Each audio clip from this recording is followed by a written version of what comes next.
Hello guys, this is your friend and we are back with a new fanfic. Which is What If Tsunade and Tsume Were Naruto's Girlfriend, Part 1. And if you enjoy this fanfic then please press the like button and subscribe to my channel for more fanfic like this. And now let's start the fanfic.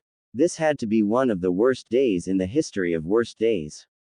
Scratch that. It was the worst day in the history of worst days.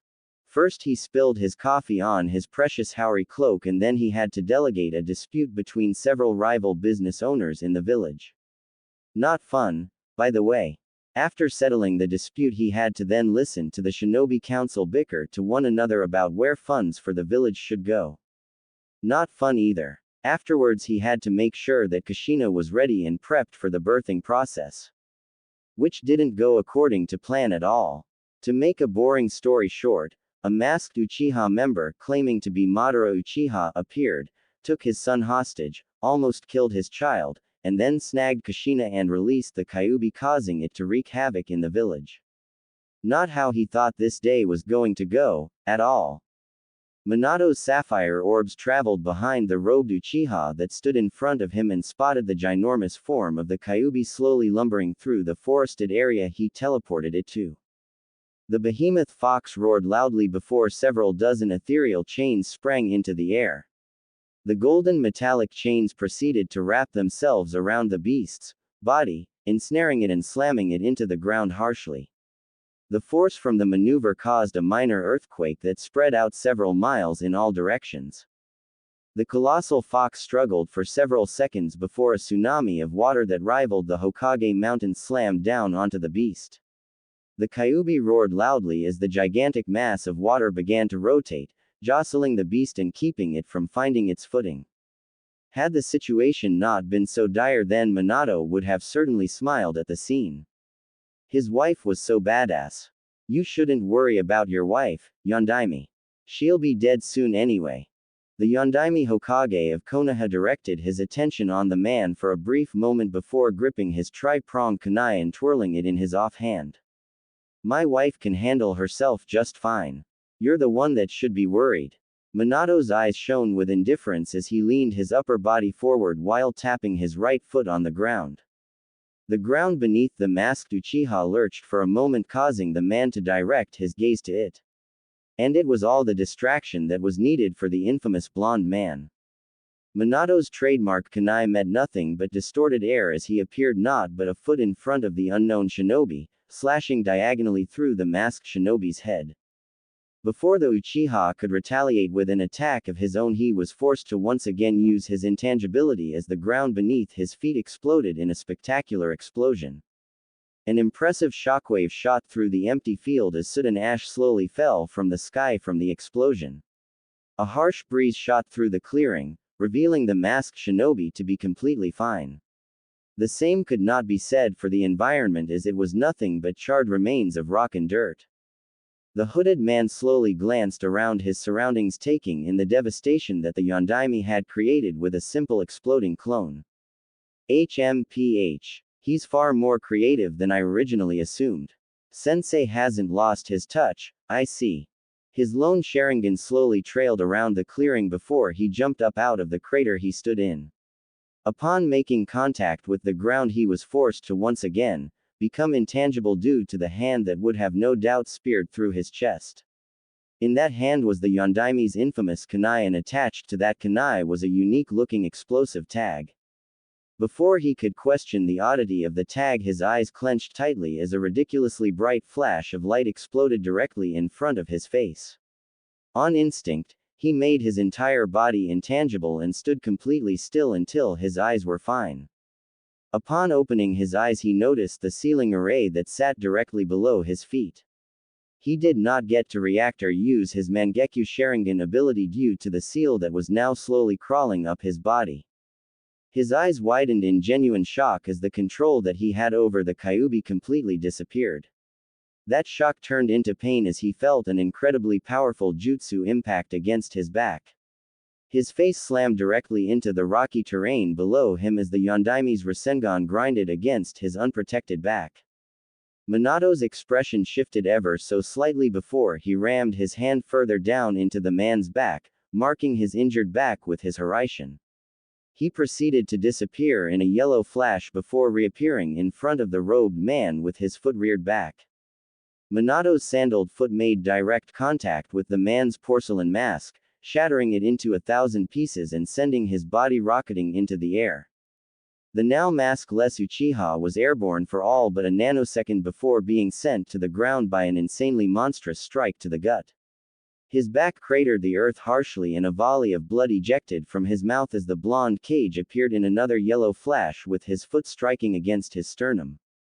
The earth beneath the shinobi exploded in a brilliant display of rock and dirt as a hidden explosion hidden under the soil engulfed the two shinobi. Minato appeared in a yellow flash several meters away completely fine without a single scratch or scuff mark. His eyes were no longer their sapphire blue and instead resembled the eyes of the toad summons. A black horizontal bar surrounded by a tan-ish, yellow pupil. Surrounding his eyes was a dark orange pigment that resembled a woman who had gone a little overboard on her eyeshadow. Didn't really need to use sage mode, but vindication is a good feeling. He idly thought with a hardened gaze. He narrowed his eyes before slowly making his way towards the man who claimed to be Madara Uchiha. Which he didn't believe at all. Madara Uchiha wouldn't hide his face like a coward. He was a warrior. Born and bred in war. He lived for the thrill of a worthy fight. Madara Uchiha would just never wear a mask to hide his visage. It was beneath someone of his stature and power. If you believe yourself to be incredibly powerful, then how you present yourself would reflect that. No. This individual was an impostor. A weak one at that.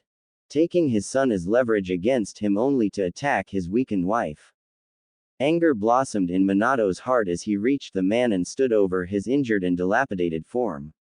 He took in the man's appearance and noticed the odd blemishes that made up his skin. Wrinkled, white flesh greeted his eyes and Minato had to stop the frown that oh so badly wanted to form on his face. This child. He bore a significant resemblance to one of his old students. A student that was dead. Obito Uchiha. Minato said nothing as he stared directly at the teenager that was certainly Obito Uchiha. 1,000 thoughts ran through his mind for an entire minute before he closed his eyes. He calmed his breathing before raising his hand into the air. A small, blue orb began to form in the palm of his hand before spinning rapidly. The orb of pure chakra rotated at untraceable speeds before growing larger. It proceeded to grow larger than Minato's head and showed little signs of stopping. Upon reaching the size of a small house, Minato finally let up on the oversized Rasengan.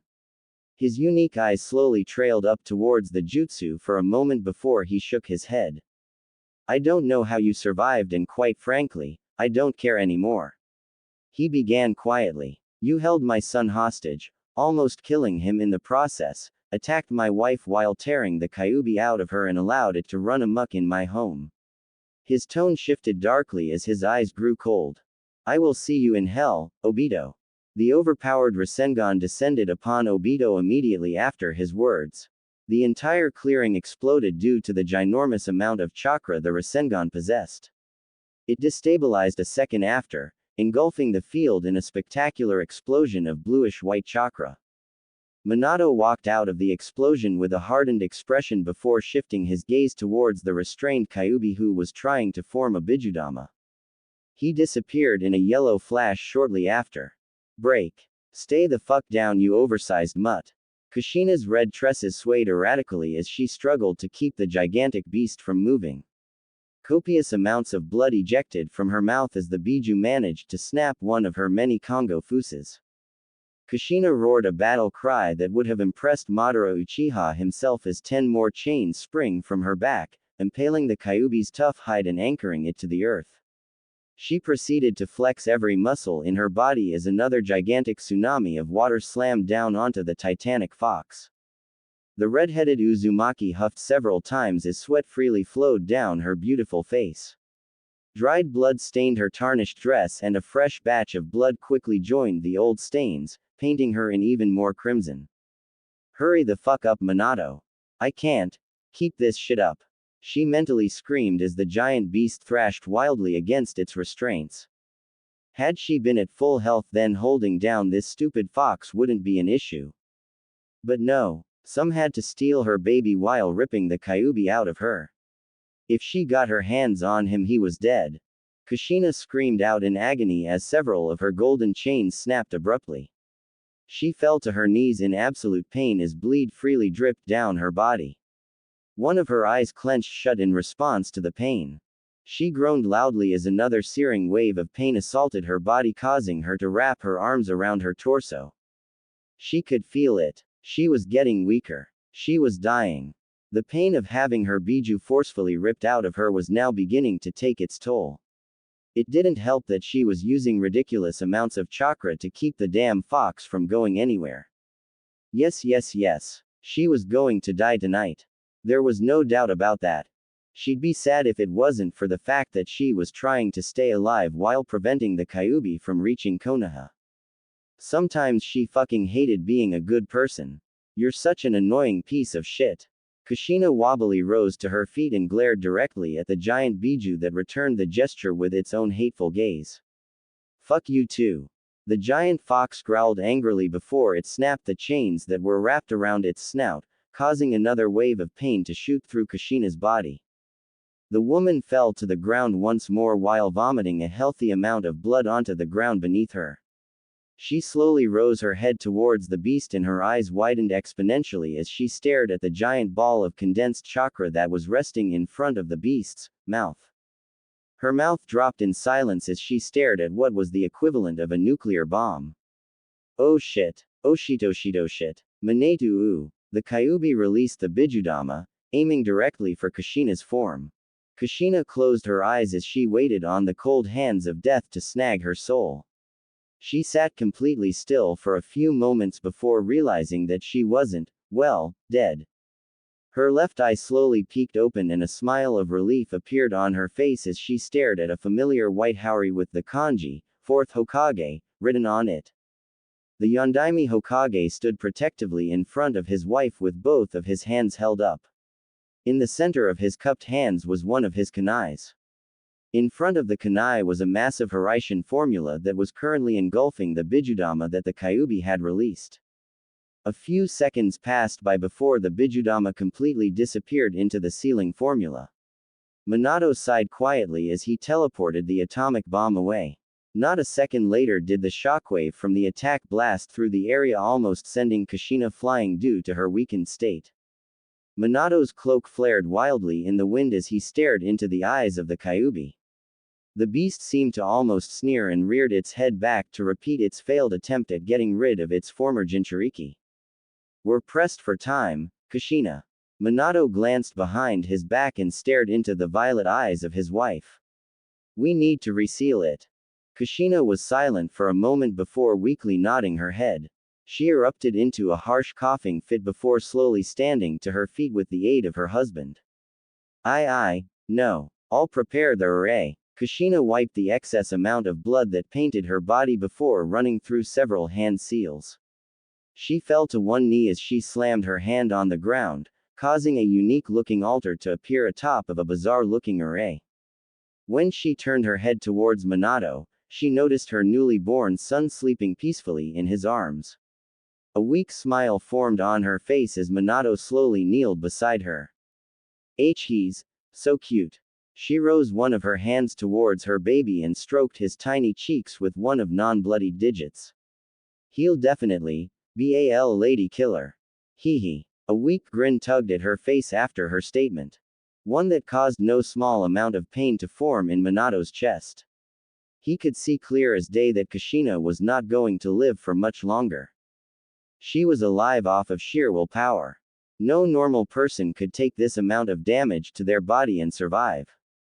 The fact she was not only standing but fighting after having her biju extracted was incredulous. Minato allowed Kushina to hold the baby, making sure that she wouldn't drop him due to her weakened state. He gingerly led her hands towards the small altar before resting him inside the unique-looking crib.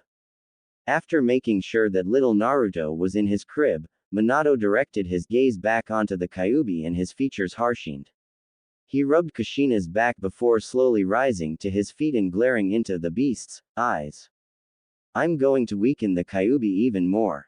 Minato stepped out of the array and began to slowly make his way towards the ensnared Biju that was still thrashing against its restraints.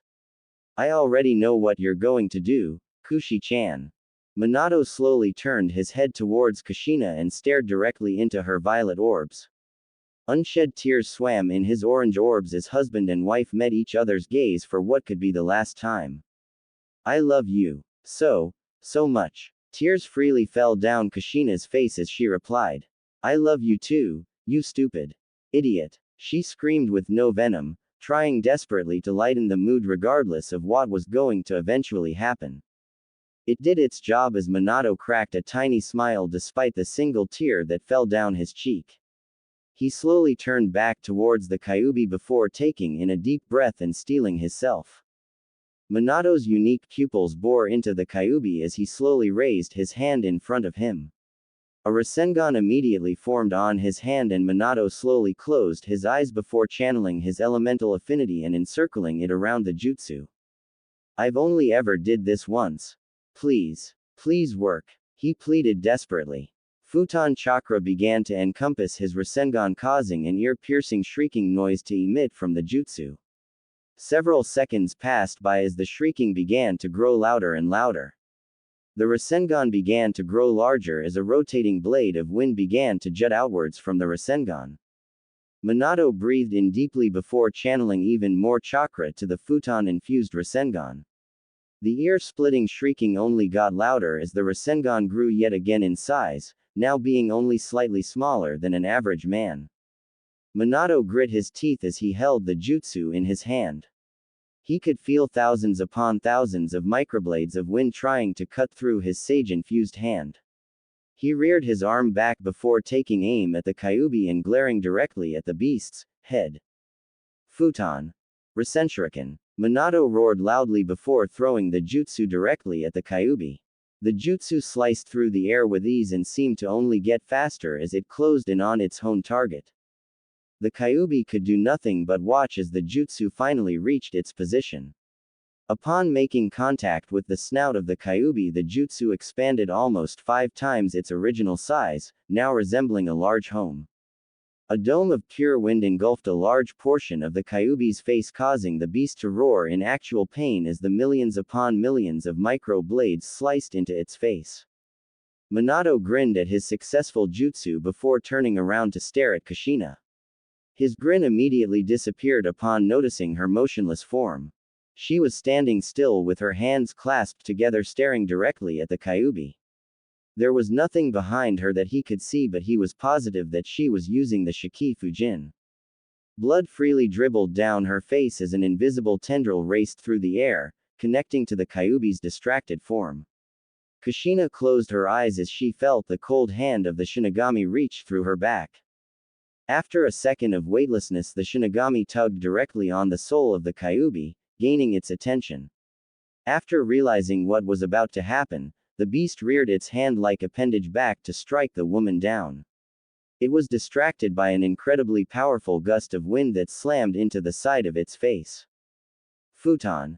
Atsugai. Minato began to rush towards the beast, firing off several powerful wind jutsus to stun the beast and prevent it from attacking Kushina.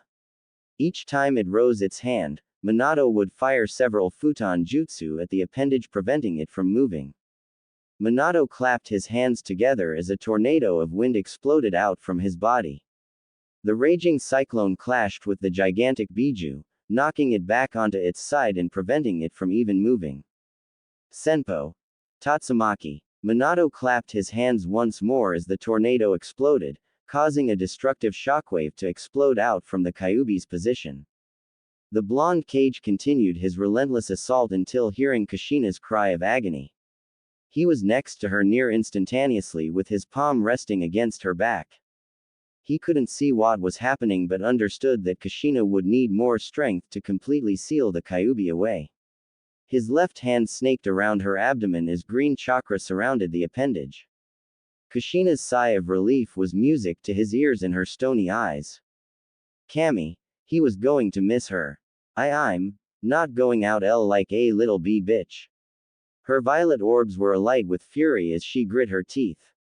Her chakra flared once more as the Kyuubi released a furious roar. Get the fuck.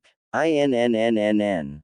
She screamed furiously. In response to her renewed vigor and strength, the Shinigami practically ripped the Kyuubi's soul out and causing the beast to physically disappear. The crimson chakra of the beast was immediately sucked into the seal that rested on Naruto's navel, effectively sealing it away. Kushina. Minato caught her body a second later and began to slowly lower himself to the ground with his left resting over her abdomen and his right hand propping her up. B baby. She weakly called out. Her once bright and expressive amethyst orbs were now dull and lifeless. It felt as if someone was driving a kunai through Minato's heart as he stared at his weak and dying wife. He mentally shook his head at the words he used to describe her. Weak wasn't a word that anyone in the elemental nations would use to describe Kushina. She was anything but weak. But right here and now, he shook those thoughts away before slowly reaching out to his son and gently picking him up from the ceiling altar.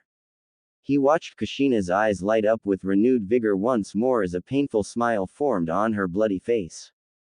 This scene, it was killing him, to know that the woman he loved more than life itself was going to die. And he could do nothing about it. Nothing. But he didn't show these thoughts on his face and just watched his dying wife gently caress their child. She'd never see him grow up. She'd never hear his voice.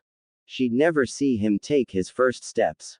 She'd never say, "You cry like a little girl. Minato-kun." Minato idly realized that tears were freely flowing down his face. His gaze strayed towards his son before returning to his wife's hazy eyes. "You'll never see him grow up. And that hurts me the most," he explained sadly, not caring in the slightest over the fact he was crying. Kushina's eyes began to slowly close with her breathing following suit. No. IW won't, but. Her eyes shut as she released a gentle exhale from her body. Minato patiently waited for her to continue speaking. Which would never happen again. Kushina had taken her last breath, in the arms of her loving husband holding her beloved child. Such beautiful misery. It was the scene that Hiruzen Sarutobi, the Sandaime Hokage, and several dozen Anbu were greeted to when they finally reached their leader's location. Their indomitable leader was just blankly staring at the face of his lover. Their child was sleeping soundly, not even fussed about the events that had led to this outcome. Hiruzen closed his eyes and bowed his head low, allowing for a moment of silence to pass through for Kushina and all of those that had suffered due to this tragedy. The Sandaime breathed in deeply before slowly making his way towards his successor's position. Upon reaching the man and his now deceased wife, he bowed his head. "I'm sorry for your loss, Minato-kun." The Yondaime did not immediately respond to his predecessor as he continued to stare at Kushina's face. Several moments of silence passed by before he finally spoke. "I couldn't save Bawako." A stray tear slid down his cheek despite the blank expression on his face. "I'm sorry, Hiruzen." A pained expression formed on his face as he clenched his eyes tightly. "I couldn't protect Konoha." He was stopped from breaking down as a gentle hand rested atop his shoulder. His eyes opened and he came face to face with a crouching Hiruzen who sported a small smile. "You did everything you could, Minato." The elderly man gripped Minato's shoulder firmly as he continued speaking. "You can only be successful for so long, child. One day, even winners have to lose." Hiruzen patted Minato's shoulder and slowly rose to his full height. "No one in this village is going to blame you. You and Kushina saved it, Minato. Always remember that." The Sandaime Hokage turned away from his successor before ordering the Anbu in the clearing to return to the village and aid anyone that needed it. Minato stared at Hiruzen's back for a moment before returning his gaze to Kushina's face. He stared at her for several long seconds before stealing his features. "Never again. Ever. Break." Civilian casualties are estimated anywhere from 3,500 to 7,500, Hokage-sama. Minato's eyes slowly opened as he stared at one of his advisors. The man, Inara, flipped through the papers on his clipboard before scratching his goatee and sighing quietly. Shinobi casualties are a fraction of that.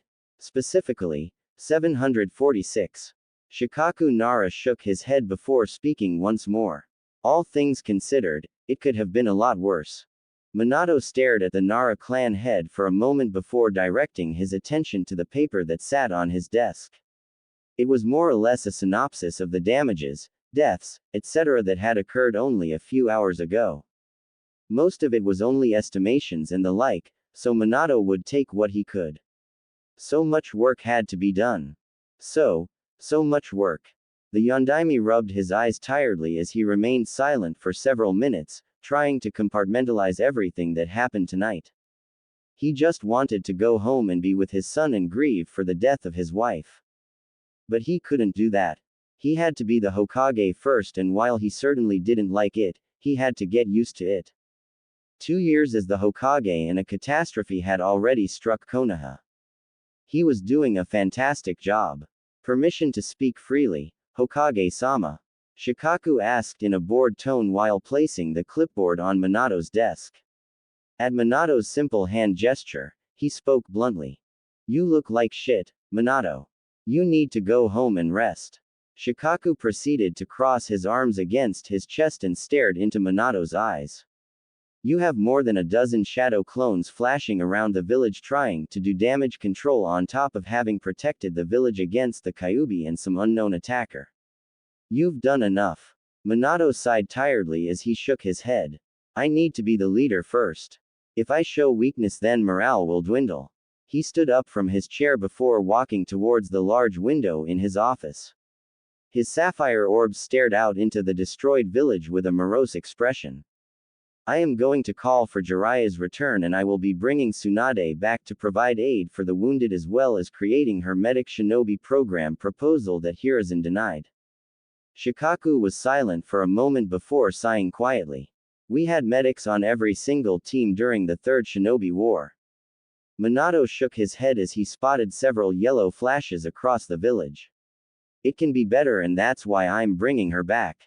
Tsunade is the most brilliant medic nin that ever existed. Her knowledge on the human anatomy and the workings of the body are second to none. Shikaku acquiesced to that one. Tsunade was the best medic in the entirety of the elemental nations. Still, doesn't mean she'd willingly come back. And if she doesn't come back? Shikaku proposed with a raised eyebrow. There was a silence that followed his question. A silence that honestly unnerved Shikaku. Minato's head turned slightly, allowing Shikaku to see the beast that lurked deep within the Yondaime. Shikaku was no longer staring at Minato Namikaze. The kind-hearted man was nowhere to be seen, and in his place was an entirely different individual. He was speaking to the yellow flash of Konoha. The man that had killed several thousand enemy shinobi in the blink of an eye, thus ending an entire war. The man that had just fought the strongest Biju in the elemental nations and the youngest Kage to ever take the position. Then I will drag her back. She has no other options. Minato replied rather simply. Shikaku resisted the urge to shudder as Minato's eyes seemed to stare into his very soul. Relief spread throughout his body as the man finally returned his gaze to the window to stare out into the village. Shikaku forgot how easy it was for Minato to flip the switch that all shinobi possessed.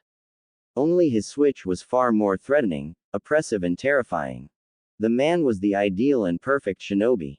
He had the innate ability to turn off his emotions, completely disregarding them in favor of doing what was necessary at any given moment. His moral compass ceased to exist when that flip switched. Whether that be the massacre of over 2,500 Iowa shinobi or making decisions that would affect generations to come. He'd do and had done these things so many times before. Minato wasn't physically imposing, but a single glance could change your entire perception. He was a man that terrified any and all shinobi, regardless of skill, experience, and power. The only man to ever have a flee on sight order. Minato Namikaze was not a normal man. The door to the office was opened as several prominent shinobi of Konoha entered. They were all silent as they stood beside Shikaku, the man recognizing each individual as the leader of their respective clans. The Hyuga, Uchiha, Yamanaka, Akamichi, Inuzuka, Aburame, Nara, Kurama, Sarutobi and Hatake. Even several of the elderly advisors during Hiruzen's reign were present in the office. Minato was silent for several moments before turning around and staring at the gathered shinobi. He ran through several hand seals before slamming his hand down on the ground, summoning a small toad. Minato boy, I heard what happened. Is everything alright? Fukasaku frantically questioned the blonde man. Minato raised his hand, calming the elder toad. Before I answer that, reverse summon Jiraiya. I don't care what he's doing right now. The elderly toad blinked before nodding his head and doing as he was asked. He ran through the hand seals before slamming his webbed hands onto the floor. A large poof of smoke erupted, followed by a masculine yelp of surprise. Jiraiya appeared on the floor of the office with a shocked expression. In his hands was a bottle of sake and his signature notepad. He glanced around his surroundings for a moment and noticed how somber the mood was. What did I miss? He slowly put the sake bottle away before turning towards Minato with a small frown. Did something happen? He immediately stopped talking upon noticing the absolute destruction of the village. His eyes widened exponentially as he shifted his gaze to Minato. Kid, what the hell happened? Minato was silent for a single moment before turning towards the window that Jiraiya was looking out of. He crossed his arms against his chest before speaking. The Kyuubi was released from Kushina. He turned his head to glance at every shinobi in the room. She is dead. After taking a moment to let that news settle, he continued to speak. A man claiming to be Madara Uchiha attacked us. Only a handful of individuals had knowledge of Kushina's pregnancy and how we would deal with it. A fierce glare formed on his face as he continued to stare at the ruins of his village. How this man acquired this information is irrelevant now. I've killed him and resealed the Kyuubi into my son. An oppressive aura began to radiate off Minato as he spoke his next words slowly. If this information is leaked, I will kill each person in this room, effective immediately. This is your only warning. An uneasy feeling spread throughout the room, causing no small amount of nervousness and anxiety. Minato cared little for it. He was the leader of this village and it was time to start acting like it. After getting his point across, Minato sighed heavily. All of you are to focus your efforts on aiding this village. Anyone that is able to offer help will do so. Konoha and its people have suffered tonight and I have to make sure it heals, at whatever cost. Minato turned back towards the shinobi in the room before staring at his former sensei. Where is the last known location of Tsunade? You always keep tabs on her. Jiraiya was quiet for a moment before responding quietly, still trying to wrap his head around everything that had happened. Well, I've been in Amegakure for a while, but the last I heard was that she was traveling around the capital of Fire Country. Two shadow clones popped into existence beside Minato before they disappeared in a yellow flash to search for Tsunade. The blonde man nodded his head before waving his hand and speaking. You're all dismissed with the exception of Jiraiya, Danzo, Fugaku and Hiruzen. Everyone that wasn't mentioned bowed to their leader before making their way out of the office. Once the last person filed out of the room, Minato proceeded to take his seat at his desk. He placed his elbows on the mahogany desk before clasping his hands together and covering his mouth. The four shinobi he asked for stood at attention directly in front of his desk and remained silent, awaiting for their leader's words. Minato was not in the mood for games. He was in full Hokage mode right now. Minato's eyes focused on Fugaku before he addressed the man with a question. Did you know that Obito Uchiha was still alive? A downward shift of the lips was Fugaku's initial response before he spoke. He was confirmed Kia by Kakashi Hatake and Rin Nohara, your former students. You are saying he is still alive? He asked in minor confusion. He's not alive anymore, Minato stated, alluding to the fact that this, Madara Uchiha, had been nothing but a farce.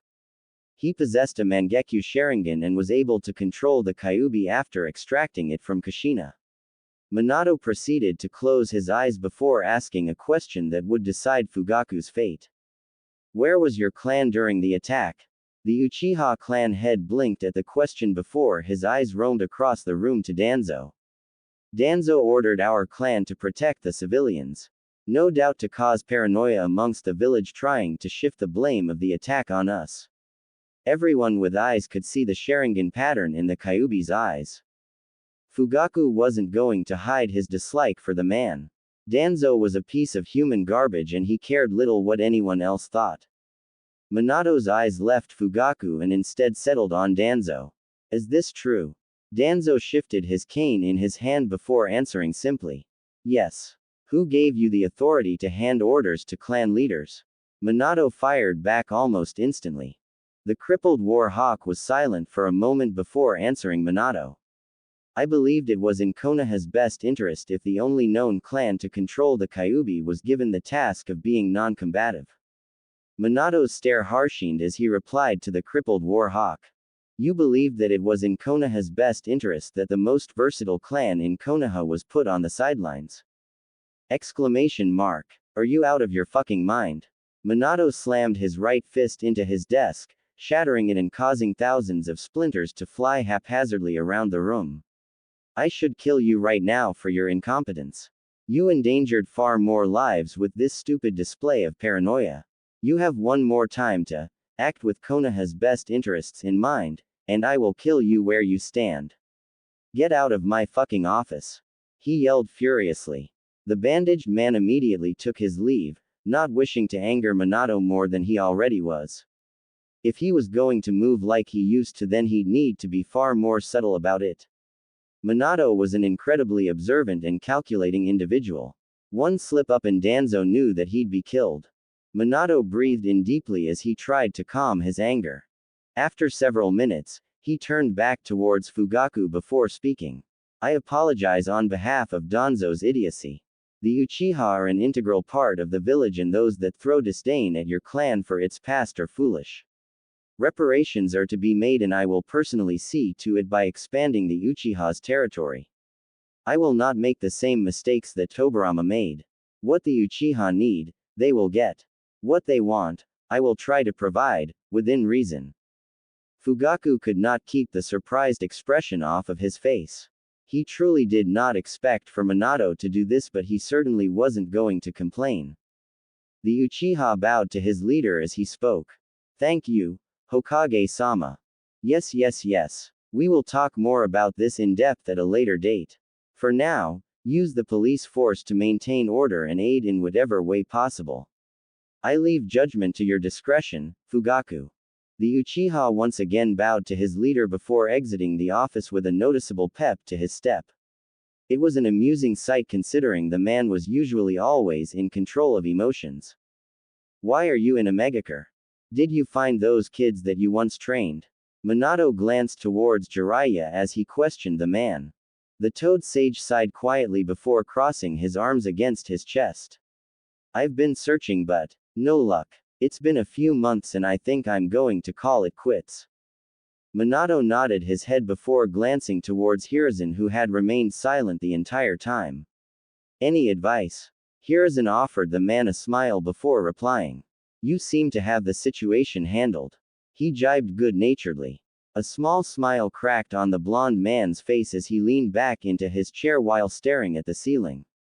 The smile slowly disappeared though as the thoughts from today's events resurfaced. Kid, you gonna be okay?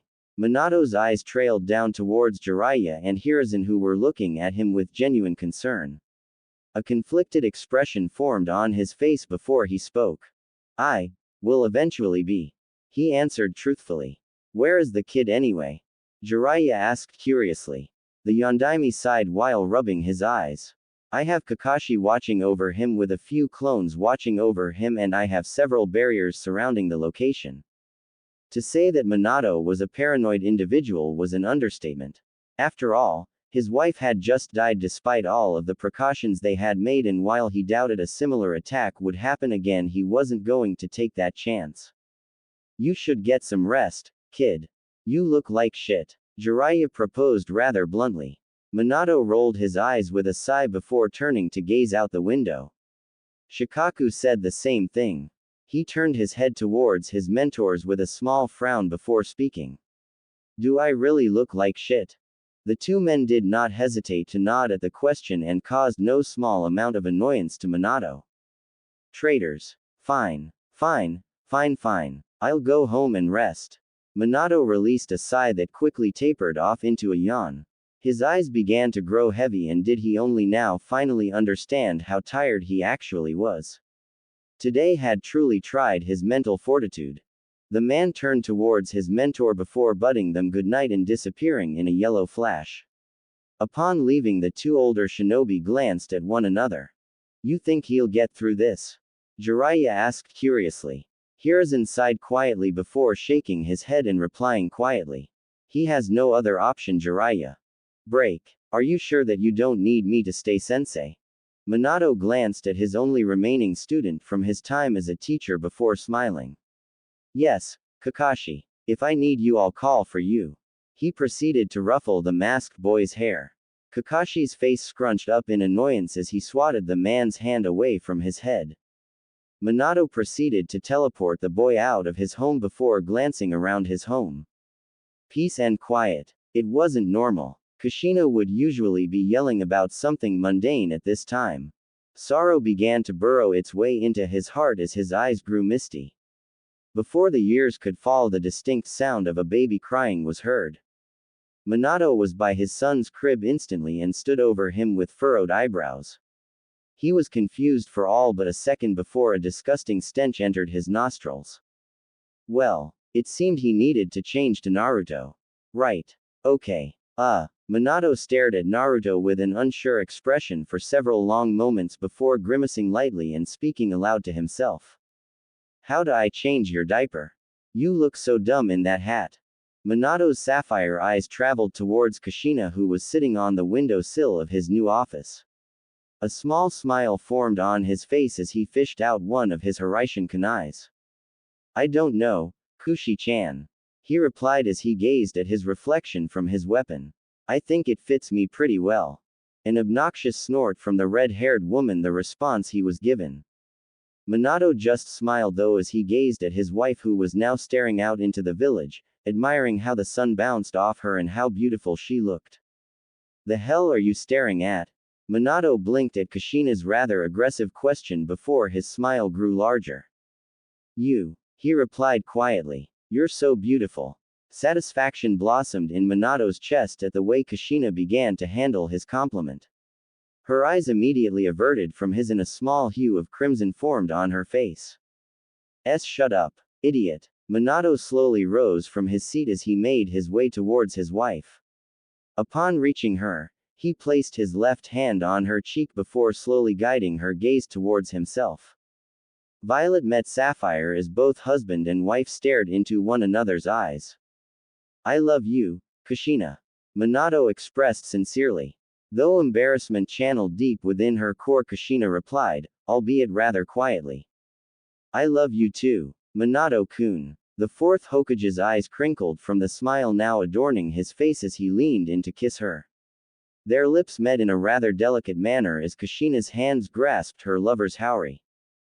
The crimson-haired woman pulled away first and a large grin formed on her face. Let's have some babies. Before Minato could truly comprehend his wife's statement, he was pounced on by said woman, who didn't bother waiting for a response. Minato slowly opened his eyes and was greeted to the familiar ceiling of his master bedroom. A dream. The blonde man did not move, choosing to stay put in his bed. It was quiet in the room, somber even. Minato didn't really care either way so long as it remained silent. He welcomed the silence. He embraced it. The only sound that could be heard was from the old grandfather clock that belonged to. Minato squashed that thought before it could truly even finish. Tick, tick, tick, tick. Seconds turned to minutes. And minutes turned to hours. Minato continued to remain motionless in his bed. His once vibrant eyes now carried a dull tone to them as he continued to stare at the ceiling of his room in silence. Tick, tick, tick, tick. 3 days. It had been 3 days since that fateful night. 3 days since Minato had gotten more than 2 hours of sleep. 3 days since he had truly eaten. His bed was his solace. It was a safe haven. Even if it did remind him of Kushina. Dull orbs slowly traveled to the right side of the king-sized bed where someone was supposed to be.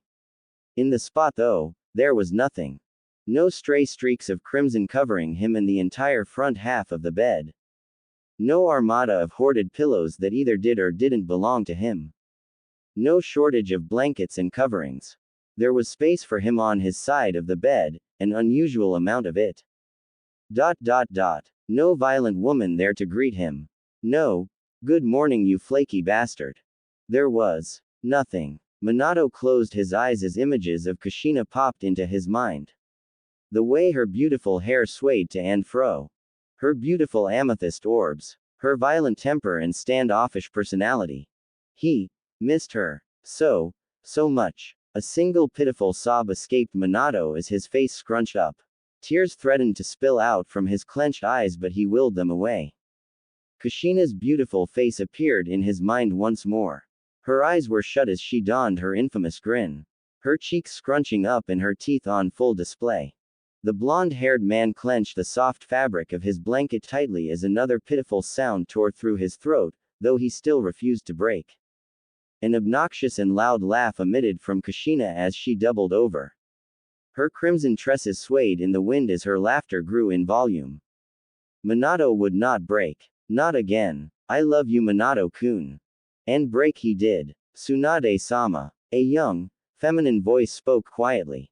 I'm aware, Shizune. The blonde-haired Senju replied to her companion. Tsunade glanced down at the half-finished sake bottle that sat at their shared booth and slowly reached for it. Upon picking the glass bottle up, she began to slowly spin it while staring into the glass, searching for the individual that was currently stalking them. It took several seconds longer than she would have liked, but Tsunade was eventually successful in her endeavor. And what, or better yet who, she saw in the reflection of the bottle made her blood run cold. Tsunade's honey-brown eyes dilated, if only slightly, as she took in the form of one of the most notorious shinobi to ever grace the elemental nations. A shinobi who would go down in history as one of the most prolific killers the elemental nations has ever seen. An army killer. One that had ended an entire war by himself. The threat that he posed to the entire elemental nations was so profound that he was the only individual to have a flee on sight order. Minato Namikaze, the fourth Hokage of Konoha. Known by his famous or rather infamous nickname, the Yellow Flash. Tsunade-sama, are you okay? The busty woman was snapped out of her trance by Shizune's question. Her eyes traveled back towards the sake bottle in her hand and noticed that Minato was no longer in the reflection. Adrenaline surged through Tsunade's body as she dropped the glass bottle while whipping her head towards the space Minato had previously occupied. Silence. Silence. But she had dropped the glass bottle. It should have. Careful there, Tsunade-sama. You almost dropped your sake. Tsunade's heart stopped for a single second as the voice of Jiraiya's only student entered her ear. Her eyes slowly trailed towards Minato, who donned a small smile on his handsome face. Upon further inspection, there seemed to be something off about him, but she couldn't pin it. Or perhaps it was the fear that was currently nestling in her at the sight of this monster that was throwing off her equilibrium. There would only be, logically, two reasons as to why the fourth Hokage himself would be here looking for her. A. To kill her. B. To take her back to Konoha. If she was being honest. Both were awful, but one of them at least had her staying alive. This was still a lose-lose situation and she knew it. Minato's attention shifted to the younger woman who sat at the booth and offered her a small smile. Hello Shizune. He placed the bottle of alcohol back on the table before continuing. I'd like to speak with your aunt. Do you mind giving us some privacy? The 16-year-old youth could do nothing but openly stare at the man who was feared by all nations due to his actions in the Third Shinobi War. Licking her lips nervously, Shizune glanced towards Tsunade before speaking in a subdued tone. She was prevented from continuing as the blonde army killer placed his right hand on her shoulder, deliberately staring into the eyes of Tsunade as he did so. Go on now, little one. Minato did not relinquish his gaze on Tsunade as he spoke. 5 minutes is all I need, okay. Shizune swallowed the bile that wanted to spew out of her throat before slowly standing to her feet. She nodded her head silently before bowing low to her uncle's lover and the fourth Hokage. Minato offered the girl a gentle smile, one that was not returned as Shizune practically fled from the restaurant. He watched her the entire time before eventually returning his gaze to Tsunade once she was out of sight. The gentle smile that was previously adorned on Minato's immediately disappeared. The Yondaime's visage was like stone as his sapphire orbs pierced directly through Tsunade. And he stared, and stared, and stared. How are you, Tsunade? Minato questioned quietly, still retaining the terrifyingly blank expression on his face. He slid into the booth smoothly, continuing to speak. Enjoying your extended vacation? Her hands. They were shaking. The busty woman glanced at her hand for a brief moment before returning her gaze to the man in front of her. The second her gaze strayed to her hand was all the time he needed. Why did you look away? Minato questioned quietly, his index finger now resting on the seal that sat on Tsunade's forehead. When a threat faces you, you do not blink. Tsunade released a shaky breath as she met Minato's gaze. She inhaled deeply through her nose before forcing herself to calm down. He already had Shizune's life in his hands. A simple touch was all he needed. And now he was touching her. Getting her heartbeat under control, Tsunade spoke in a quiet tone. Where is she? There was silence for several moments before Minato eventually responded. Making her way to the hotel. To gather your belongings, I'm sure. He did not relinquish his finger from her forehead. Had Minato been literally anyone else, then she would stomp their body into the earth while shattering every bone in their body. But this wasn't just anyone. Her pride needed to be squashed. Minato carried the entire deck of cards in his hand. And he certainly knew it. If you were here to kill me, then I'd already be dead. She responded quietly. And you are certainly not giving me a choice in the matter. The blonde Cage tilted his head for a moment before replying. You should have never left to begin with, and Hiruzen should have never condoned it. His leniency towards you three never ceases to astound me. Tsunade wanted to snarl at his reply, but she stomped that knee-jerk reaction in its entirety. I came back to Konoha during the Third War and aided my home. Her eyes turned sharp as she bit out her next response. I sure as fuck didn't start it. Tsunade didn't even see Minato move. His fist just seemed to appear through the mahogany table they were seated at. The restaurant table exploded in a rather beautiful display of destruction as hundreds of sharp and jagged pieces of wood spread throughout the establishment. The entire restaurant grew eerily silent as every single individual turned towards the duo's position. Minato ignored every single look he was receiving as his angry blue eyes bore directly into Tsunade's honey brown ones. You don't get to stop being a shinobi because of tragedy. He practically screamed into her face. You don't get to stop protecting your home because you lost a loved one. The blonde man stood up from his seated position before getting directly into Tsunade's face, their noses brushing against one another. He spoke in a tone that only she could hear. Konoha just lost 8,000 of its citizens and shinobi combined during a span of only 2 hours. I had to sit by and watch as my wife sacrificed her very life to protect her village. Minato's tone grew darker as he questioned her. You think your suffering is greater than mine? Tsunade's visage contorted angrily as her eyes lit with fury. She stood to her feet, forcing Minato half a step back, but not enough for him to pull his face away from hers. My entire bloodline was essentially hunted down to the very last child because of a petty measuring contest around money. Tsunade's forehead clashed against Minato's harshly, cracking against his skull and causing a small amount of blood to run down both of their faces. I didn't leave Konoha because Dan and Nawaki fucking died. I left Konoha because I'm fucking tired. Tsunade's fists clenched tightly as her eyes began to water. Tired of seeing everyone I love suffer and throw themselves into a pit of despair and depression because they're unable to cope with their past traumas. Tired of seeing the hopes and dreams of 12-year-old children being squashed while being forced to endure a life of hardship. I'm fucking tired. Minato. The woman's rage-filled eyes began to slowly dissipate as tears streamed down her face. I don't want to endure anymore. I don't want to fight any longer. Defeated and exhausted brown eyes stared into an ocean of blue. All I've ever wanted was to help. To heal. And look where it got me. The blonde woman released a bitter laugh as she unclenched her fists while throwing them up in a defeated manner. I'm a bitter drunk who's incapable of facing her own grievances while blaming others for my problems. But my suffering isn't valid, right? She questioned rhetorically. The previous ire and anger that flowed within Minato seemed to just dissipate as he stared at the last remaining senju in the world.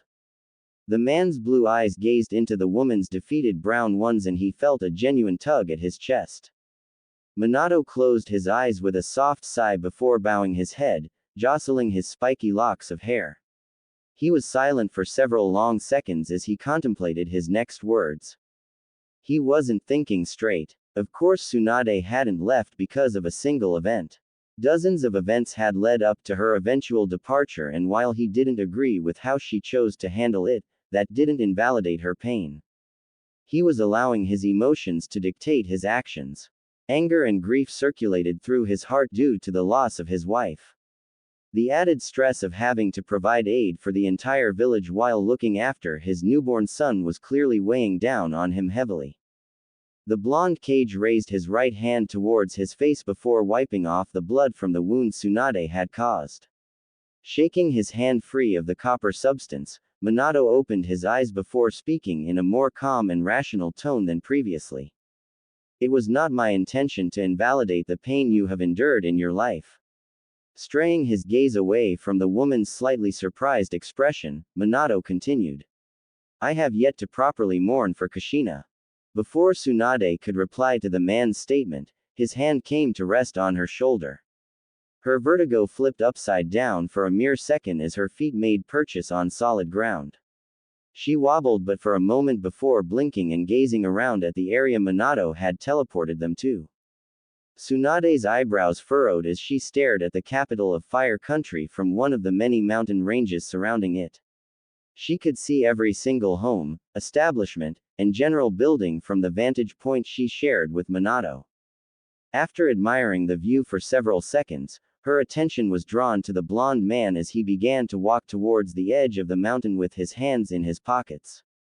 His stride was slow and measured, and upon reaching the edge, he stopped and just stared.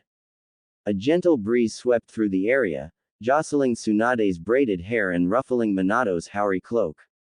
Minato's earlier words replayed in the woman's head as she stared at the kanji on his white hoary cloak. I had to sit by and watch as my wife sacrificed her very life to protect her village. I have yet to properly mourn for Kushina.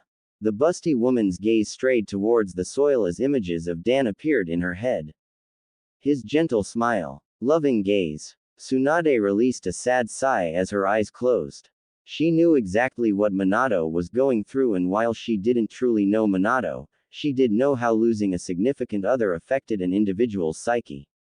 Minato had stated that he hadn't even began to properly mourn her death. He likely hadn't accepted she was gone yet, possibly still clinging on to the hope of this all just being a terrible nightmare. But it wasn't, and the longer it took for him to accept this, the more it was going to hurt. What happened? She questioned quietly, trying to get her emotions settled. She watched his shoulders square up for a moment before eventually drooping downward, displaying an almost defeated stance. What didn't happen would be far easier to answer. Minato replied tiredly. He resisted the urge to rub his eyes as he answered the slug Sanin. The Kyuubi was released from Kushina due to the intervention of an unknown attacker. Before Tsunade could even question how that was even possible, he answered. This man had the ability to teleport and become intangible at will. Though, the speed at which he could do so was limited. The Yondaime sighed quietly as he shook his head. What followed was destruction and chaos. The Kyuubi ran amok in the village while I was forced to fight the unknown attacker. I managed to force the man to retreat, and in this brief period of time I was able to aid Kushina while teleporting the Kyuubi away from Konoha.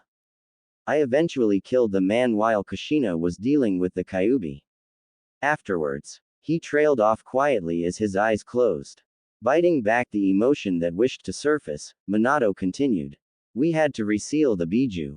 Kushina sacrificed her life using the Shiki Fujin, splitting the Kyuubi's chakra in half and sealing one half of it into our son. The blonde Senju blinked a single time before shaking her head. Your son. Wait. Since when did? Before she could finish asking her question, Minato answered her. That was how the Kyuubi was released. Somehow, the man that attacked us knew where and when Kushina would be giving birth, despite only 3 individuals in the entire village knowing how I would proceed with Kushina's pregnancy. And those 3 individuals died that night. Tsunade could practically feel the man's frustration. It was understandable. Minato was incredibly perceptive and planned things step by step with several contingencies should his plans go awry. She had seen this with her own eyes during the Third War.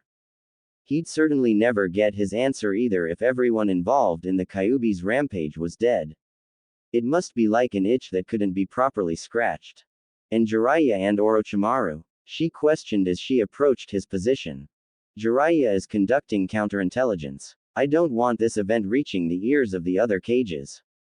Minato tilted his head as his eyes narrowed slightly.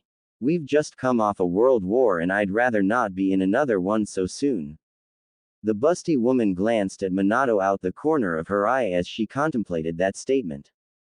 What a terrifying man, speaking so casually about going to war. There wasn't an ounce of doubt or fear or trepidation in his tone. Minato would absolutely stand on the front lines, and anyone brave, or dumb enough, to stand in his way deserved the gate he gave them.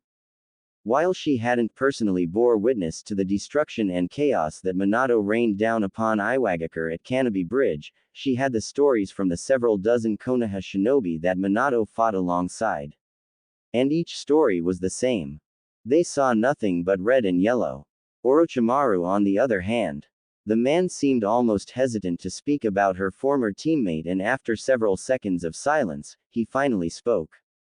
What you hear stays between us. His head tilted towards her as his blue eyes stared into her very soul. I don't need to warn you about what will happen should this knowledge become public, yes? No. No, he did not need to warn her. She understood completely. And so, she nodded her head with furrowed brows and waited for what was no doubt something heinous that Orochimaru had conducted in one fashion or another. Minato nodded his head before turning his gaze away and staring at the fire capital once more. Orochimaru is a unique case. He started off slowly. Considering how close you all 3 used to be, I'm sure that you are aware of his more twisted and sadistic side. Tsunade nodded once but did not speak, well aware of Orochimaru's more darker tendencies.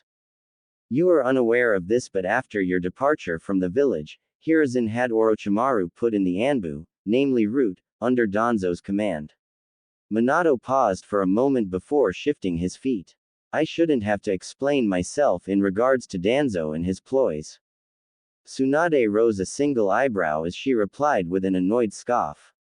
I'm surprised that old fuck is still alive around you. He jeopardizes Konoha. The Yondaime nodded his head before replying. While it would certainly be easier to outright kill him and be done with it, he has his uses. At Tsunade's disbelieving scoff he replied with a small smirk. He is a scapegoat. He just does not see it yet. The blonde man shook his head and continued speaking. But never mind that nuisance, we are getting off track. I have been around Orochimaru for enough time to come to an understanding about him and have formulated ways of dealing with his more darker aspects. Like? She questioned rather unsurely. Orochimaru was unstable. She didn't really see a way to change that. Orochimaru is intelligent. He knows that in open combat he could not deal with me. In my opinion, he would not be able to deal with me no matter the circumstance, but I digress. Shaking his head, Minato continued. Orochimaru seeks purpose in life. His dream of finding life's mysteries is clearly illogical. A man of his intellect knows this. Minato pulled out his unique kunai before presenting it to Tsunade. The best mysteries are the ones that you cannot solve. He flipped the weapon before grabbing it by the blade and showing the kanji that was inscribed into it. Unlike Tobirama's creation, you cannot replicate my Hiraishin. Tsunade's eyes were fixated on the weapon and its seals for several minutes as she contemplated the words Minato was saying. Unlike her great uncle's creation, it could not be replicated. Tsunade began to chew on her fingers as she continued to stare at the weapon. How was that possible? Minato's Hiraishin worked off the same formula that Uncle Tobirama's Hiraishingiri did. Right. No, it does not. Minato answered her unasked question as he flipped the weapon once more. I took Tobirama's creation and made my own formula, you could call it. The interesting thing though is that without the understanding of Tobirama's initial creation, then my Hiraishin is useless. Minato inspected his unique seal with a tilted head before twirling the kunai several times. Interesting, no. Tsunade's face scrunched up in confusion for several seconds before she spoke. I'm not a master of fuinjutsu, but I know a thing or two. She gestured to the seal on her forehead for a moment before continuing. How would that even be possible? The blonde man chuckled quietly before pocketing the weapon and replying. Fuinjutsu is limited only by the mind. If I wish for my formula to be incapable of being replicated, then I can do so. I travel through a pocket dimension when using the Hiraishin. This is child's play. Tsunade didn't believe that for 1 second. How? That didn't even make sense. Stop bullshitting me. Her eye twitched as the man turned towards her with a slightly perplexed expression. You're just fucking with me. Minato blinked a single time before shaking his head. Your seal allows you 100% access to chakra that has been stored up for years without regulated use. On top of having little to no harmful effects, unless you push past your stored limit, of course. Is it really so unbelievable to have a formula that's incapable of being copied? Tsunade wanted to pull on her braids. That just didn't make sense. She didn't care if he was providing a rather decent point. It was bullshit and he knew it. The disbelief circulating through you is slightly surprising. Minato spoke offhandedly. If you are incapable of innovation in the shinobi world, then you stagnate. And when you stagnate, you die. You know this more than anyone, Tsunade. The man turned his head towards her before staring into her eyes. You paved the way for all things medical related in the shinobi world. The ability to heal using chakra is still a foreign concept considering chakra has only been used as a weapon. Tsunade was silent as the man praised her craft. It was kind of uncomfortable, if she was being honest. Even Hiruzen, her own sensei, had been disbelieving in her initial ideas regarding the practice or Iryo ninjutsu. While yes, he eventually did see how useful the art was, it was still insulting and demeaning. So, changing the subject, she spoke quietly. How does this relate to Orochimaru? You're telling me you're just going to give him the formula to your Hiraishin? There was absolutely no way that Minato was that stupid. That is precisely what I'm going to do. There was absolutely no way that Minato was that stupid. Tsunade's eyebrow twitched several times at his rather confident tone before she closed her eyes while rubbing the bridge of her nose. Stay calm, Minato Namikaze. Tsunade began slowly, speaking in a quiet tone. Are you out of your damn mind? The fourth Hokage shrugged his shoulders nonchalantly before replying calmly. If we're being honest, then possibly. He answered rather truthfully. But I am absolutely confident that this will solve Orochimaru's existential crisis. And if it doesn't? She questioned back sharply. That technique ended an entire war in a matter of seconds. Hundreds of men and women perished in an instant due to that damn ability. Why the fuck are you being so nonchalant about this? A small smile formed on Minato's face, one that had his eyes close. A serene expression painting his visage and a response that caused an uncomfortable feeling to form in her chest. Why did he look so much like Dan? Just believe in me. Minato and Tsunade appeared directly behind a frazzled Shizune who was placing items into a rather large scroll, mumbling to herself as she did so. Quote. We're dead. So dead. Tsunade-sama is going to anger him and we'll cease to exist. An exaggerated gasp left her as she stood completely still. I'll die a virgin. Oh Kami. This is truly the worst timeline. An amused smile morphed onto Minato's face as he glanced towards a very annoyed Tsunade, evident by her aggressive eyebrow twitching. Before Tsunade could enact the violence that so desperately wished to surface, Minato coughed quietly, attracting the ebony-haired teen's attention. Shizune released a short yelp of surprise before spinning on her heel and launching several dozen Senbon towards the source. As soon as the weapons were released from her hand did Shizune realize who had snuck up on her. No. The Yondaime Hokage tilted his head before catching each Senbon in between his fingers. The blonde man glanced towards the weapons before shifting his attention to the now trembling teen in front of him. A gentle smile formed on Minato's face as he spoke, calming the girl slightly. Reflexes are good, though you should be more aware of your surroundings. Shizune grimaced at both the man's tone and Tsunade's aggravated visage. She swallowed her saliva before bowing low and speaking. Forgive me, Tsunade-sama. The blonde woman stared at her adoptive daughter for several seconds before sighing quietly. Her aggravated visage melted away as a soft look formed in her eyes. Walking towards the teen, Tsunade pulled the girl into a hug before rubbing her back. Calm down, Shizune. It's fine. Just to be petty though, she did hold the girl's face directly into her bust.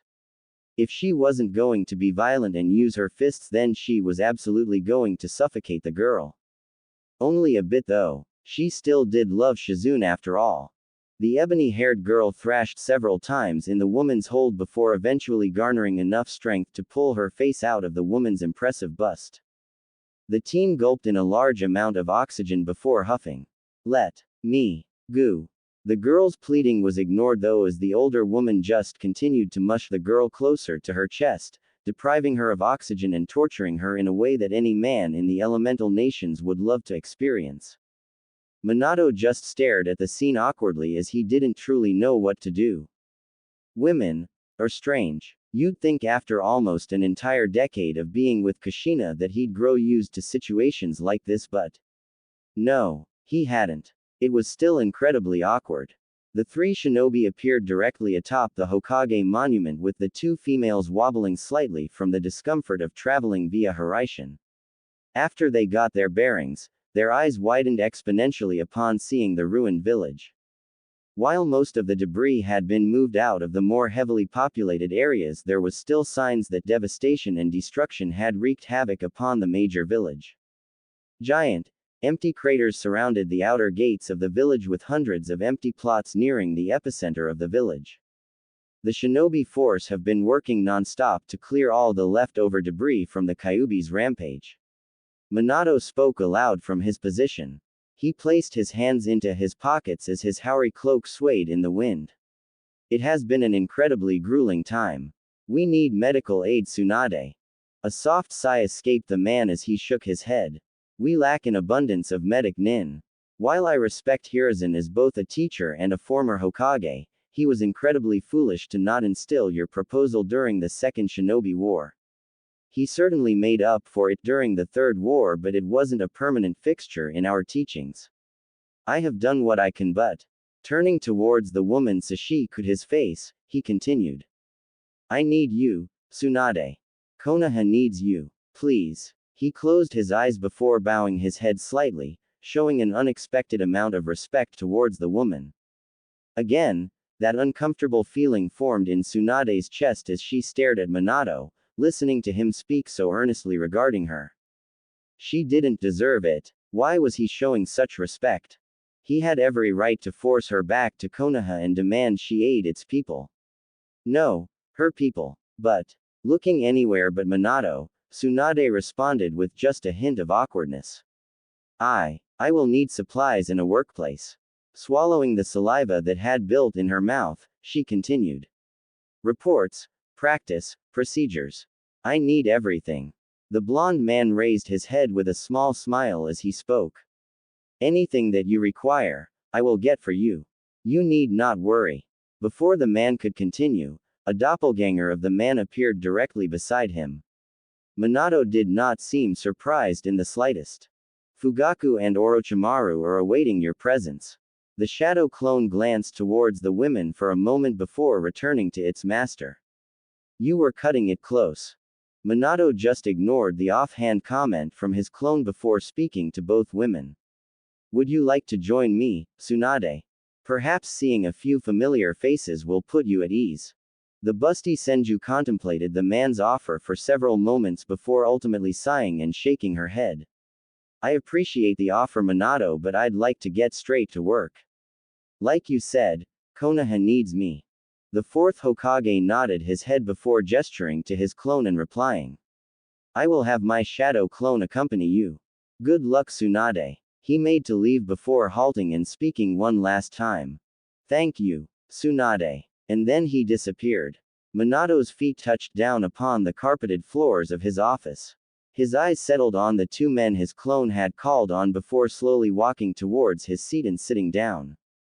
The Snake Sannin and clan head of the Uchiha clan remained silent as Minato began to rummage through one of his drawers.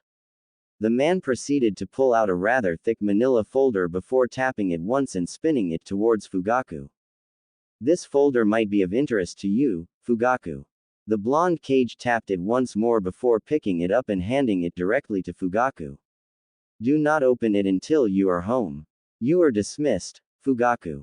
The Uchiha clan head rose a single eyebrow before bowing his head and making his way out of the office to read the contents of the folder. It was a little surprising that Minato would request him to come in person just to hand him a folder. Which meant the content inside the folder was for his eyes only and no one else's. The door to Minato's office closed with a quiet click as both shinobi proceeded to stare into each other's eyes. The silence went on for several minutes before Orochimaru's inevitable curiosity got the better of him. What is it that you need from me, Minato-sama? His yellow-slitted eyes bore into Minato's sapphire orbs.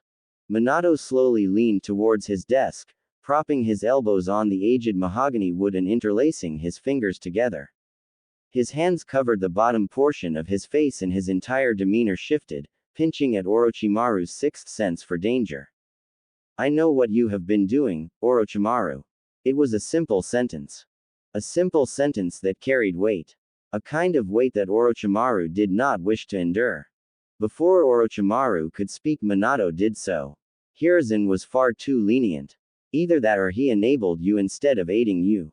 Minato closed his eyes as he continued. Danzo's ploys from the shadows are beginning to become too radical for my liking.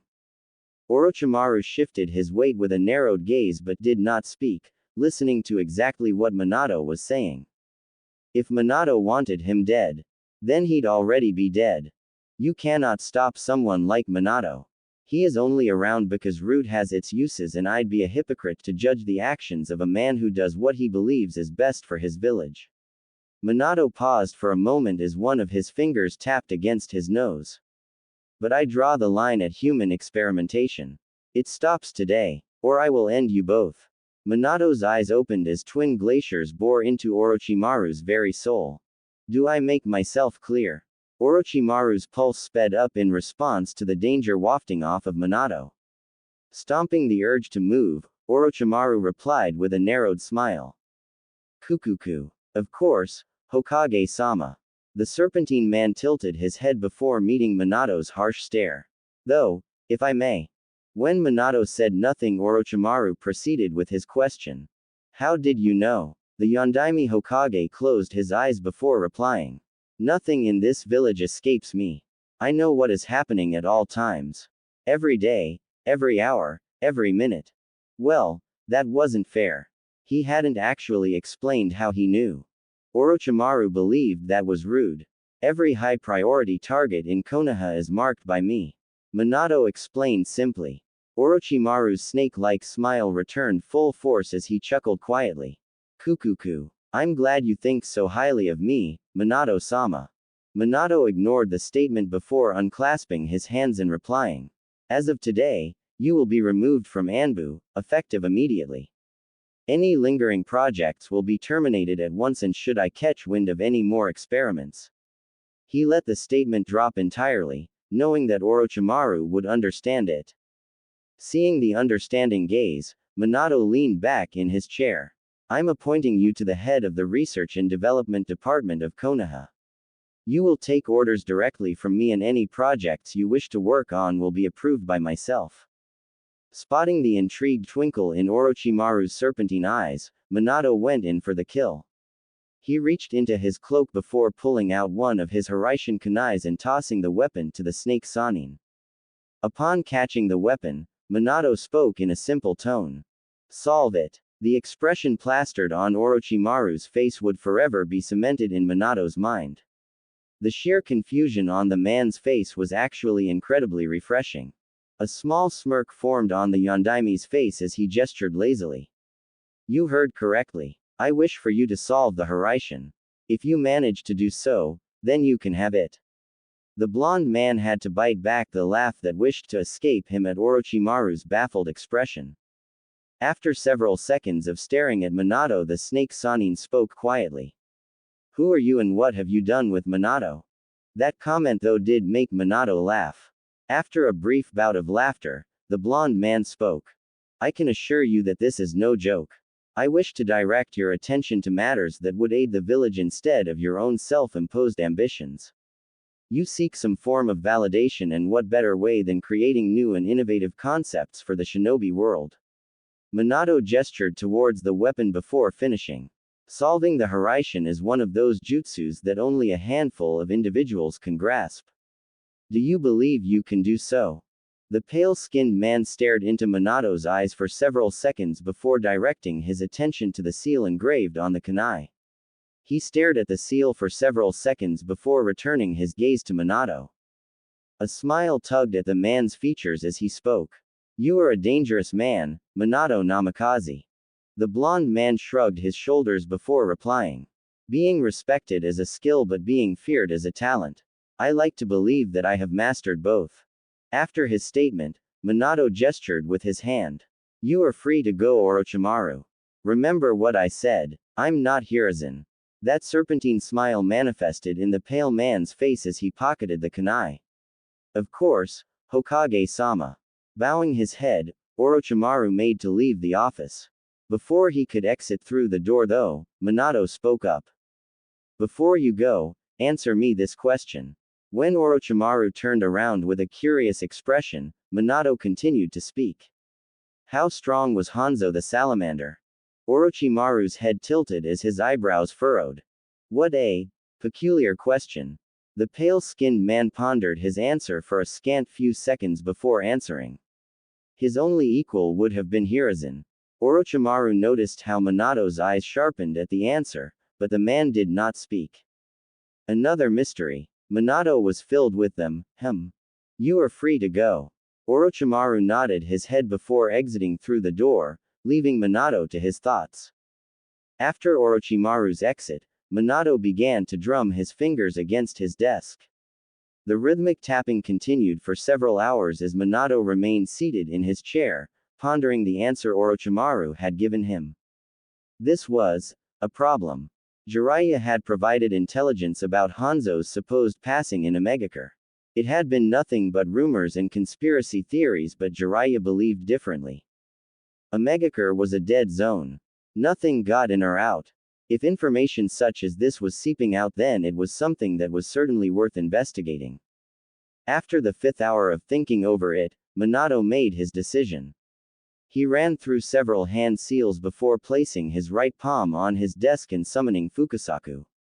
The elder toad appeared on the table in a plume of smoke with a curious expression. Do you need something, Minato boy? Send a message to Jiraiya. I'm going to Amegakure to investigate a lead he had. Minato replied with an intense gaze. The old toad's demeanor shifted immediately as it stared into Minato's eyes. I would advise against this, Minato. He warned seriously. The blonde cage shook his head before slowly standing to his feet and turning towards his office window. A threat that can so casually deal with Hanzo the salamander is something that needs to be addressed immediately. I'm the only individual that can get in and get out with relative ease. The old toad shook his head as he replied. I cannot, within good conscience, allow you to do something so illogical. You need to think, Minato. Fukasaku banged his cane on the desk before glaring at Minato. You have yet to even mourn Kushina and now you wish to face some unknown threat capable of defeating one of the strongest shinobi to exist. You need to stop and think, Minato boy. You have a son to think about now. You cannot continue to do the. The elder toad was cut off from speaking as Minato dispelled him back to Mount Myoboku. Silence reigned in the office for several minutes as Minato bowed his head with his eyes closed. He rose one of his hands to his face before wiping away the tears of frustration that formed in his eyes. Fukasaku was absolutely in the right about what he was saying. He did have a son that he needed to think about. He hadn't mourned Kushina. And he wasn't thinking logically. But, before those thoughts could continue, the sound of the office door opened followed by the sounds of a baby crying. The ear-piercing noise penetrated Minato's hearing as he turned towards the source. He spotted his only remaining student who seemed to be clearly struggling with his newborn son. The young teen had an apologetic expression on his masked face as he stared at his sensei. Sensei. He's been crying all day. I don't know what to do. I'm sorry for just barging in but I need help. The blonde Kage stared at Kakashi for a moment before directing his gaze to Naruto. His eyes began to slowly soften as he strode towards his student and son. Have you fed him? Minato asked as he took his son out of the arms of Kakashi and began to gently rock him. 3 times. And I changed him as well. I don't know what he wants. Kakashi exclaimed in a minor bout of childish frustration. It was completely out of character for someone as reserved and sheltered as Kakashi. Minato just chuckled quietly as he gently rocked his son, shushing and cooing into the child's ears as he did so. After several minutes did the child finally begin to settle down. The blonde man stopped his actions upon noticing that Naruto had drifted off to sleep. Kakashi huffed in slight exasperation before whispering in an annoyed tone. How did you even do that? The blonde man just blinked at the question before tilting his head with furrowed eyebrows. He stared at his sleeping son for several long seconds before turning towards Kakashi and speaking in a confused tone. I honestly have no idea. Minato's face scrunched up in confusion as he stared down at his girlfriend. Her red tresses were splayed out behind her, painting the white sheets of their bed. No, I don't think you have. Well, you are, Kushina stated in a matter-of-fact tone. You just hit all the right places. Her tone became overtly and the way she grinded her hips against his. Dear Kami, Kushina was sin incarnate. Despite the bountiful amount of time he spent with Kushina and her teasing ways, she still managed to make him blush. She was so out there. It was hard to put into words, but she was like a lion and he was a gazelle. That was a horrible analogy and he knew it.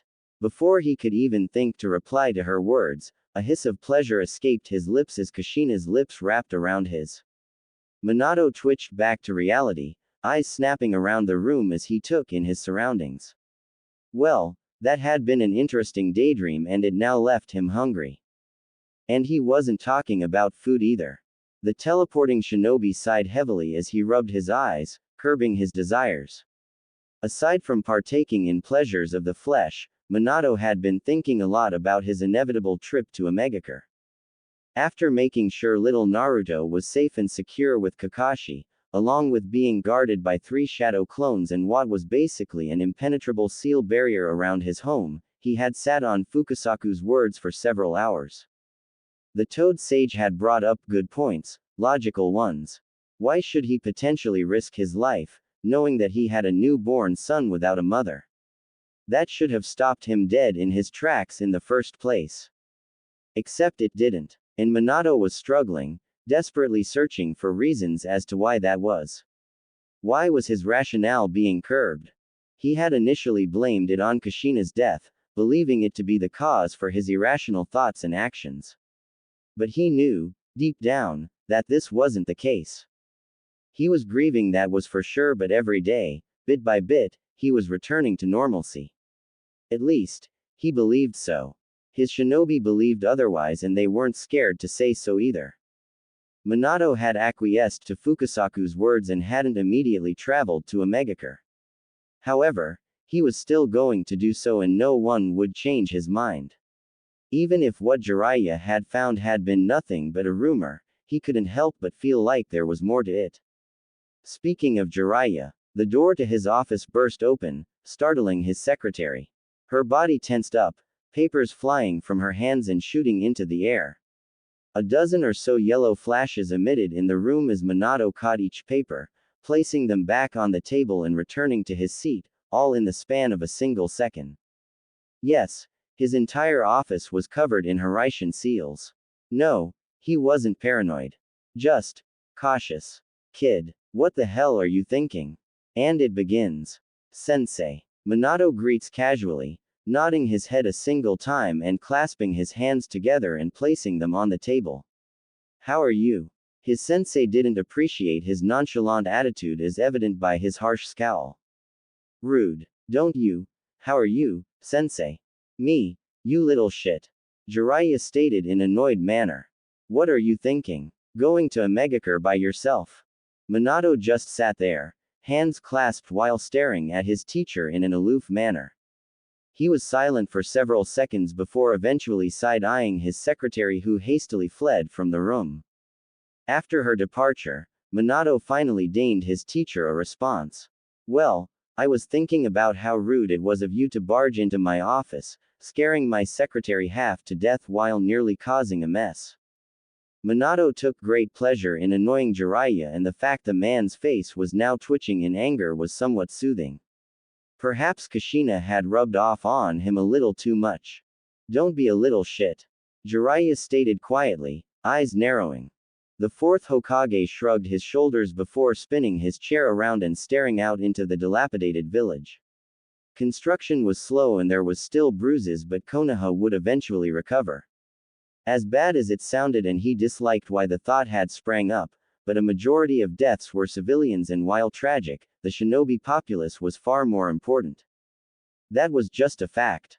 Minato felt sympathy for the village and anyone affected by the Kyuubi, because he himself had even suffered because of it, but the deaths of common civilians were the least of his worries right now. Getting the village stabilized and getting his shinobi to mobilize and provide counterintelligence was of the utmost importance. Sometimes he despised how easy it was for him to turn off his emotions. It allowed him to be the perfect shinobi in a somewhat twisted sense. When you lack sympathy and empathy, the plight of others does not affect how you yourself maneuver. Double so for the life of a shinobi. He had maintained composure even when his son and wife were being held hostage. He hadn't even been affected when Obito had snagged Naruto, covering him in explosive tags and throwing him to the wind while activating them. He'd been stone when Obito had kidnapped Kushina while ripping the Kyuubi out of her. And he even went head-to-head with the Biju and didn't bat a single eye. Sometimes it was a blessing and sometimes it was a curse. Emotions are what separate man from machine. And while Minato would have loved to spout about how important it was for individuals to feel, he'd be lying. Being numb had its positives.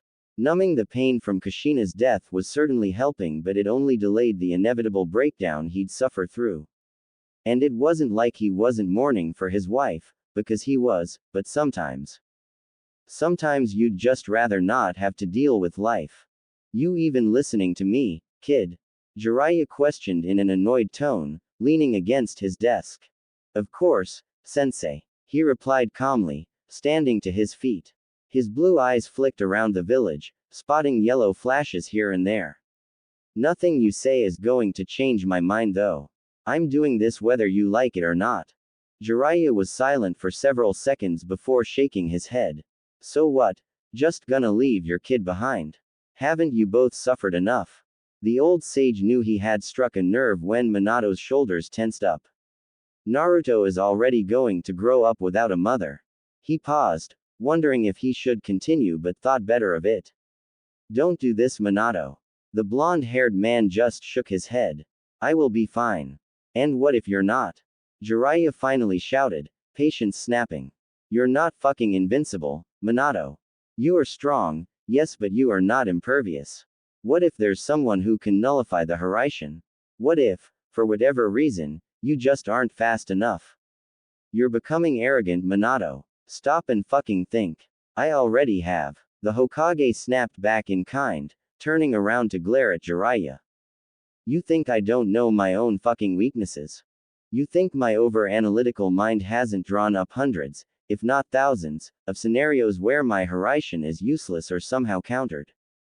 Exclamation mark. That my sage mode won't be enough to aid me. Minato scoffed while throwing his hands up.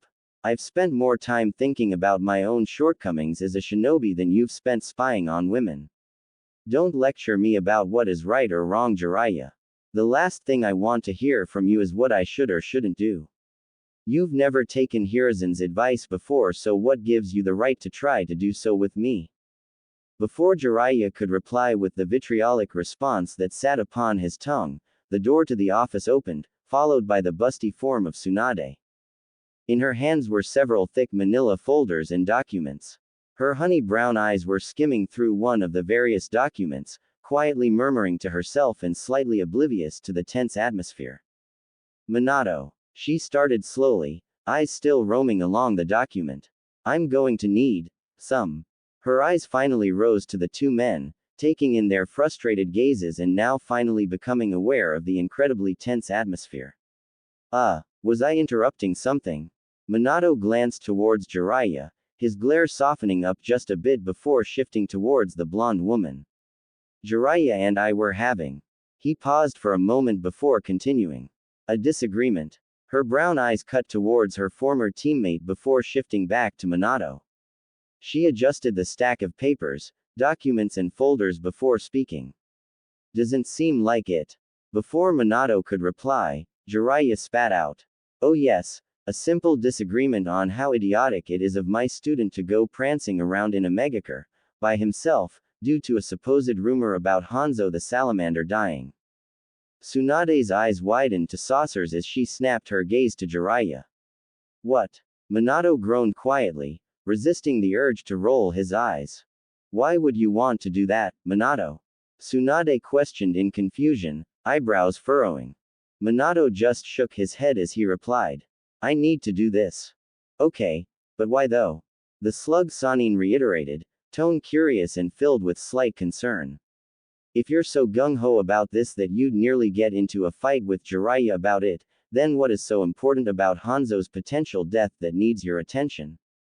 The fourth Hokage was silent as he thought about Tsunade's question. It had been something that even he himself had sat on. Why was this important? He didn't really have an answer other than the fact that something was causing him to seek this out. He started, eyebrows furrowing. I just know something is wrong.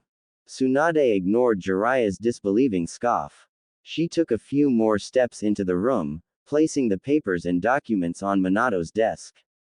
Aren't you worried about the potential outcome of you not returning? She questioned in a gentle tone, completely opposite of Jiraiya's frustrated and angry one. Minato, you've just lost your wife and now have to raise your son alone. Don't orphan your child when he needs you the most. Minato hated how her words affected him. They caused pain. A pain reminiscent to Kushina's death. Why did she have to make sense? It wasn't that Jiraiya wasn't making sense either, because he certainly was, but it was how he was saying it that frustrated Minato. Tsunade's words lacked the rancor that Jiraiya's possessed. She wasn't judging his decision or believing it to be ludicrous.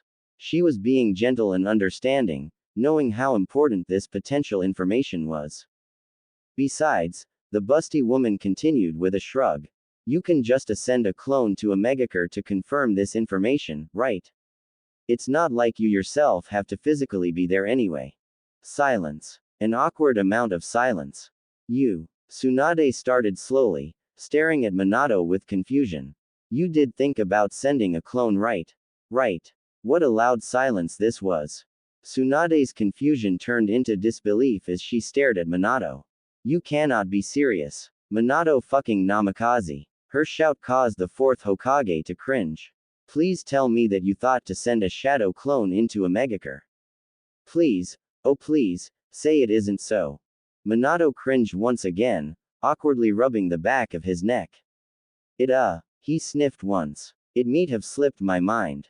Tsunade just stared directly into the man's eyes, not speaking. Her disbelief and incredulity was evident. Her brown eyes shifted towards Jiraiya before her expression shifted into a vicious glare. I blame you, she insisted angrily. This is all your fault. Jiraiya squawked loudly, arms gesturing wildly. How is this my fault?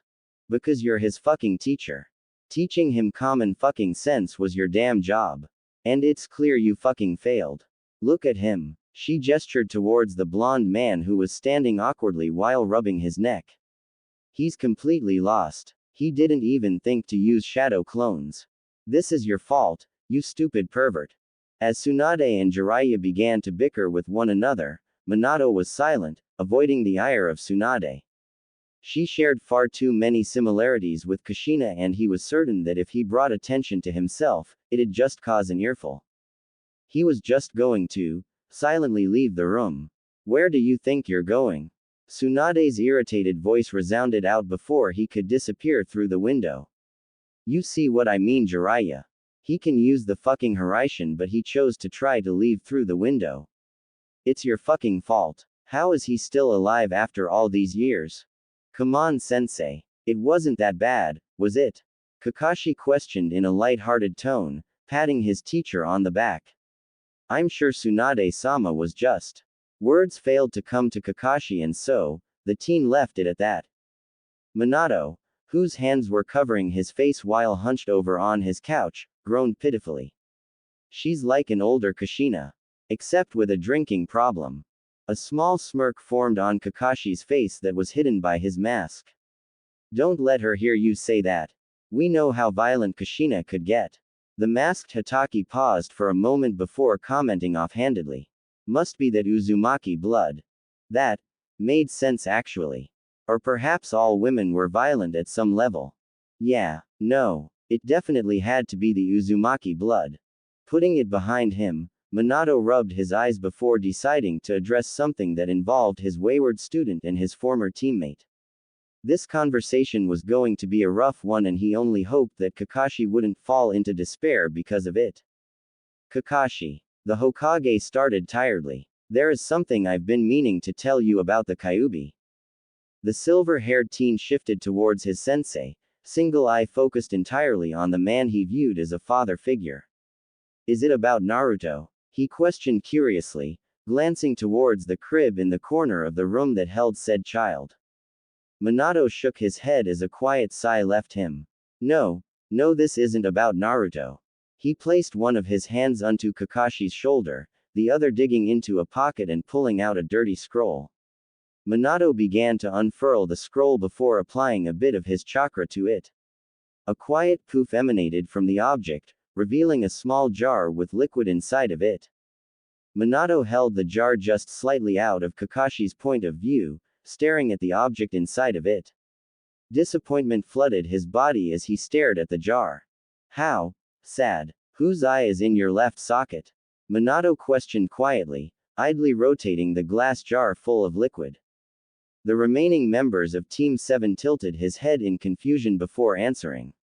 Obito's. But why is that important, sensei? The fourth Hokage remained silent, eyes still focusing on the item in his hand while his other tightened upon Kakashi's shoulder, not in a painful manner of any sort, but tight enough to draw Kakashi's concerned gaze. Deciding to rip the band-aid off, Minato shifted towards his protege before holding the item up to his student. Kakashi's single orb snapped to the jar as he stared at the contents within said jar. And he stared. Silence reigned for several seconds as Kakashi continued to stare the single matured Sharingan floating inside the glass jar. His shoulders slowly dropped, and when he spoke, there was a vulnerable tone to it. Is that? Minato gripped the boy's shoulder even tighter before speaking softly.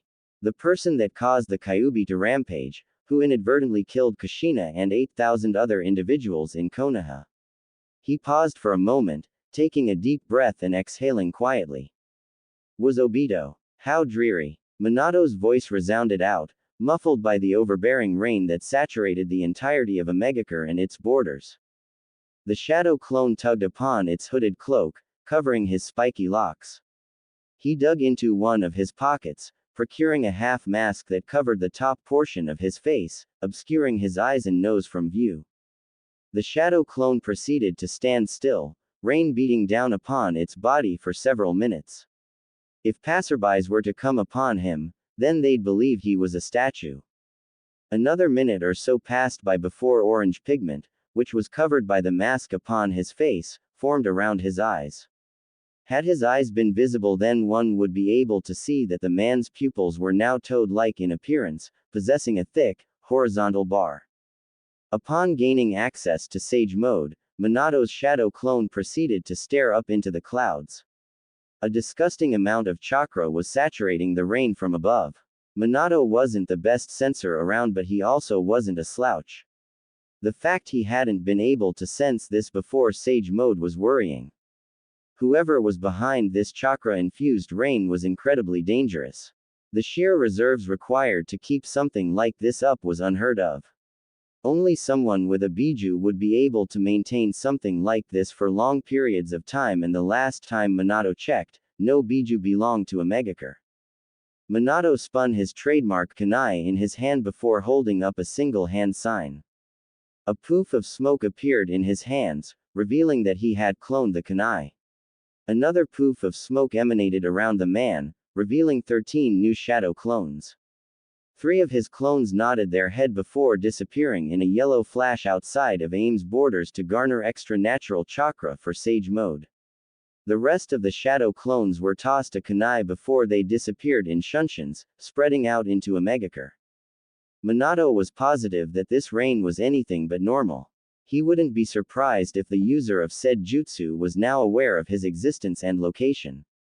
Or perhaps the jutsu could be used as an attack, allowing the droplets of rain to transform into needles. The possibilities were endless, and Minato's cautious actions were only further proved as he made his way deeper into the cesspit that was called Amegakure.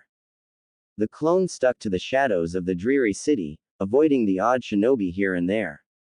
He hadn't seen a single sign of there being citizens to the actual city aside from sensing presences inside of dilapidated homes and underground bunkers.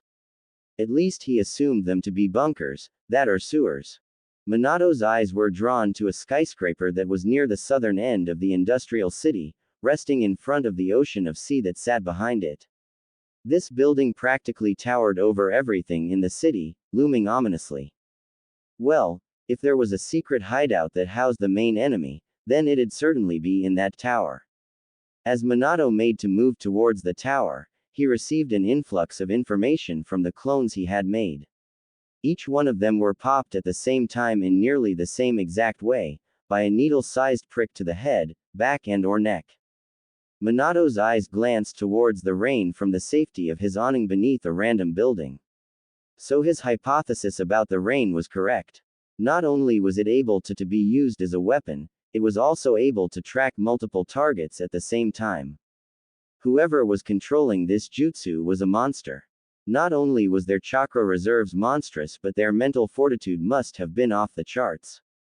The ability to relay multiply avenues of information and having the capability to act independently on said avenues at the same time was incredibly impressive. That begged the question, was the caster able to distinguish his clones from the real deal and act accordingly, or had the caster just immediately taken action regardless, not bothering to distinguish clone or creator? So many questions and yet, no answers. It was good that Tsunade had brought up the fact to send a clone instead of the real deal. Information was being relayed real time, and it was only a win. Just that he himself hadn't thought to send a clone first. How? Unlike him, Kushina's passing was certainly taking its toll on his mental. Or perhaps he was lacking the assertive guidance of a woman. No one alive could say that Kushina didn't provide results. She was bullheaded and aggressive to anything seen as an obstacle, but she was also intelligent. He wouldn't have been the seal master he is today without her help after all. Tsunade was currently filling that void that Kushina's presence provided. Not in a romantic sense or anything of the sort, but more as comfort. It was somewhat soothing to be yelled at for his antics and decisions, and Tsunade mimicked Kushina's words nearly word for word. It was almost scarily similar. Minato was just going to chalk that up to the Uzumaki blood. Pushing those thoughts to the back of his head and storing them away, Minato disappeared in a shunshin, racing along various rooftops and alleyways with a speed that Jonins would barely be able to follow. Every jump and leap brought him that much closer to the tower at the rear end of the city. And as the distance closed, so too did Minato's emotions. Just as Minato was about to take his last leap to scale the skyscraper, he sensed an influx of chakra to his immediate right. His eyes snapped towards the direction, seeing a wave of burning paper making its way towards his position. He had been caught mid-leap and thus would be hit by the flaming explosive tags. If he was an average shinobi, Minato's right hand faced the direction that the attack was coming from before firing off a compact blast of futon chakra. Due to this, his body was sent in the opposite direction while the explosive tags were sent blasting away, quite literally exploding after the wave of wind swept them up. He landed on the wall of a random building, sticking to it with chakra and spreading his senses out. While not surprised that he had been attacked, he was confused as to how he hadn't sensed the presence of the individual beforehand. Minato's eyes glanced up towards the cloudy sky with narrowed eyes. Was the rain capable of masking chakra presences as well? The Yondaime Hokage sensed movement from around the building, and not a second later did the building he stood against explode in spectacular fashion. The blonde-haired intruder skipped along various rooftops, dodging and weaving out of the way of shurikens and kunais that looked oddly similar to origami creations. His trademark kunai flashed into his hand as he somersaulted off the building he was atop of. Not a second later did a dozen or so paper shurikens follow him. Minato batted them away with ease, shifting his position in mid-air and kicking off one of the walls. His trajectory launched him out into one of the various streets of the city. Minato landed in a crouch with his kunai in a reverse grip and his eyes snapping to and fro, searching for any sign of the individual attacking him. Knowing that the rain could potentially be used against him, Minato ducked under various awnings provided by the dilapidated buildings. Another wave of explosive tags came rocketing towards him from the east. Another Hiraishin kunai flashed into his hand as Minato reared his arm back, channeling futon chakra into the weapon. He released the weapon, watching as it practically sliced through the explosive tags, detonating them and continuing to fly towards where they had originally came from. Minato performed 2 unique hand seals before biting his thumb and channeling his chakra. He disappeared in a yellow flash, body appearing upside down and coming face to face with a woman who possessed bluish-purple hair and unique amber eyes. The unknown woman was incapable of reacting to the instant teleportation and cried out in pain as Minato's right hand crashed into her abdomen. A sealing matrix formed directly where his hand had struck, spreading all throughout her body and causing her nerves to lock up. As the two began to fall, Minato and his captive disappeared in a yellow flash, reappearing under a random awning. The Yondaime Hokage twirled his Hiraishin kunai, senses remaining vigilant despite capturing one of the shinobi attacking him. This woman wasn't the one controlling the jutsu that provided the rain. While she possessed impressive chakra reserves, she definitely didn't have enough to supply the city with endless rain. A quiet grunt escaped through the lips of the woman he captured, followed by 2 distinct words. Yondaime. Hokage. Minato deigned a glance towards the woman, staring at the rather beautiful kunoichi with narrowed eyes. A sense of familiarity assaulted him as he continued to stare at her blue hair and amber eyes. Wait a second. This woman was. An influx of chakra was his only warning as a shockwave of immense power tore through the streets of AIM, uplifting and destroying various buildings. Minato's eyes widened at the force of the attack before teleporting away from the area. Reappearing a few meters away from the destructive force of whatever jutsu had been cast, Minato's eyes spotted a red-headed man standing near the blue-haired woman, hovering over her. The Yondaime narrowed his eyes before flexing his right hand and channeling chakra. Not a moment later did the blue-haired woman teleport away from the man, reappearing in Minato's grasp. The woman released a pained cry as the Yondaime's trademark kunai rested along her throat, drawing a thin line of blood. That caused the red-haired man to stop in his tracks. The man's violet-ringed eyes locked onto him, peering at him emotionlessly. The seconds ticked away silently as Minato slowly maneuvered his way under an awning to prevent himself from being injured by the rain above. He recognized the man, if only from Jiraiya's stories. This was Nagato. The red hair and the Rinnegan. It had to be. And if this was Nagato, then the woman in his hold was Konan. The amber eyes and blue hair gave it away, along with the use of her unique paper jutsu. Now it was starting to make sense as to how Hanzo had died. Jiraiya spoke of the Rinnegan in high regards, how it provides the user with an unfathomable amount of power and abilities. The man that stood a few meters away from him also carried an incredulous amount of chakra. No doubt Nagato was the man responsible for the unique rain. Let's act rational, Nagato. Minato started quietly, adjusting Konan's position and ignoring her grunt. Let's talk, shall we? Nagato didn't seem bothered by the fact that someone knew his identity. The Uzumaki shifted his body towards Minato before responding. Yondaime Hokage. He spoke blandly, not displaying a hint of worry or concern for Konan. To what do I owe the pleasure? The masked blonde kept his kunai on Konan's throat, knowing that Nagato wouldn't endanger the life of his sister orphan. Your old sensei caught wind of some interesting rumors spreading throughout AIM. I wanted to personally confirm it. The Rinnegan wielder was silent for a moment before tilting his head. And have you confirmed your suspicions? I'd like to think so. Minato responded evenly. Nagato shrugged his shoulders at the Hokage's answer. Then what purpose do you have remaining in Amegakure?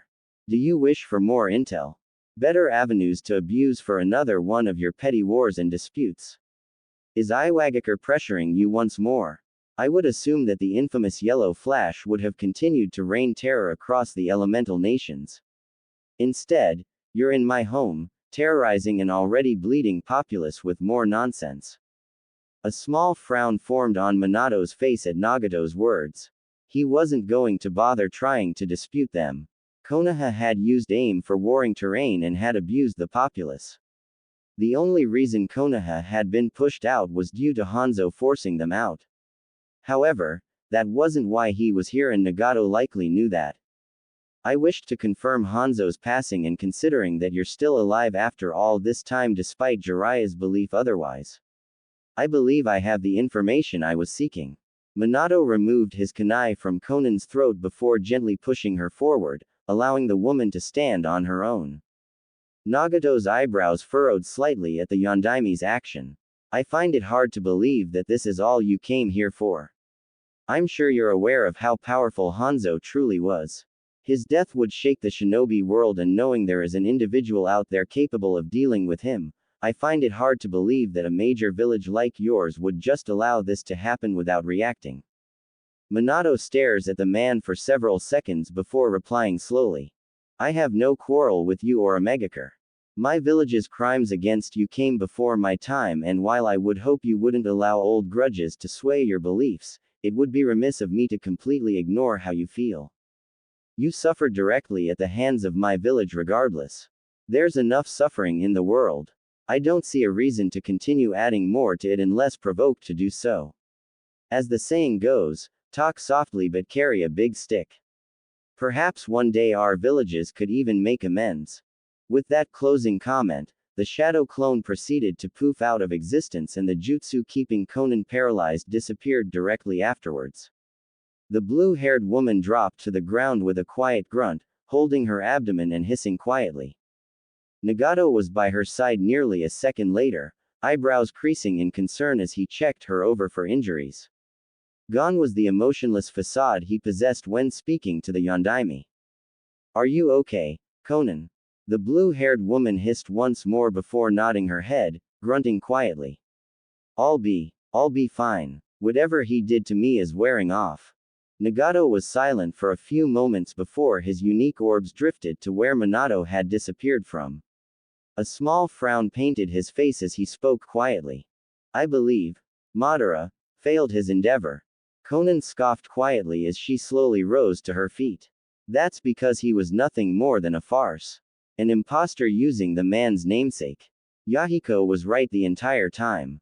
Nagato nodded his head, helping Conan to her feet and wrapping an arm around her waist, allowing her to lean on him. I never doubted Yahiko, but there was always a chance. A slim one, but a chance nonetheless.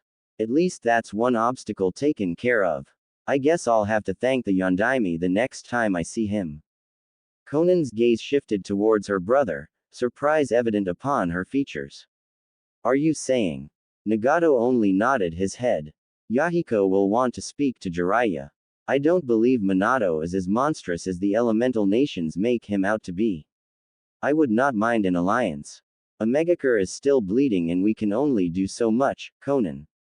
The paper wielder looked like she disagreed, but she decided to keep her words to herself. She offered a single nod, making small steps back towards the tower with Nagato's aid. The Yondaime Hokage found himself in a predicament of sorts.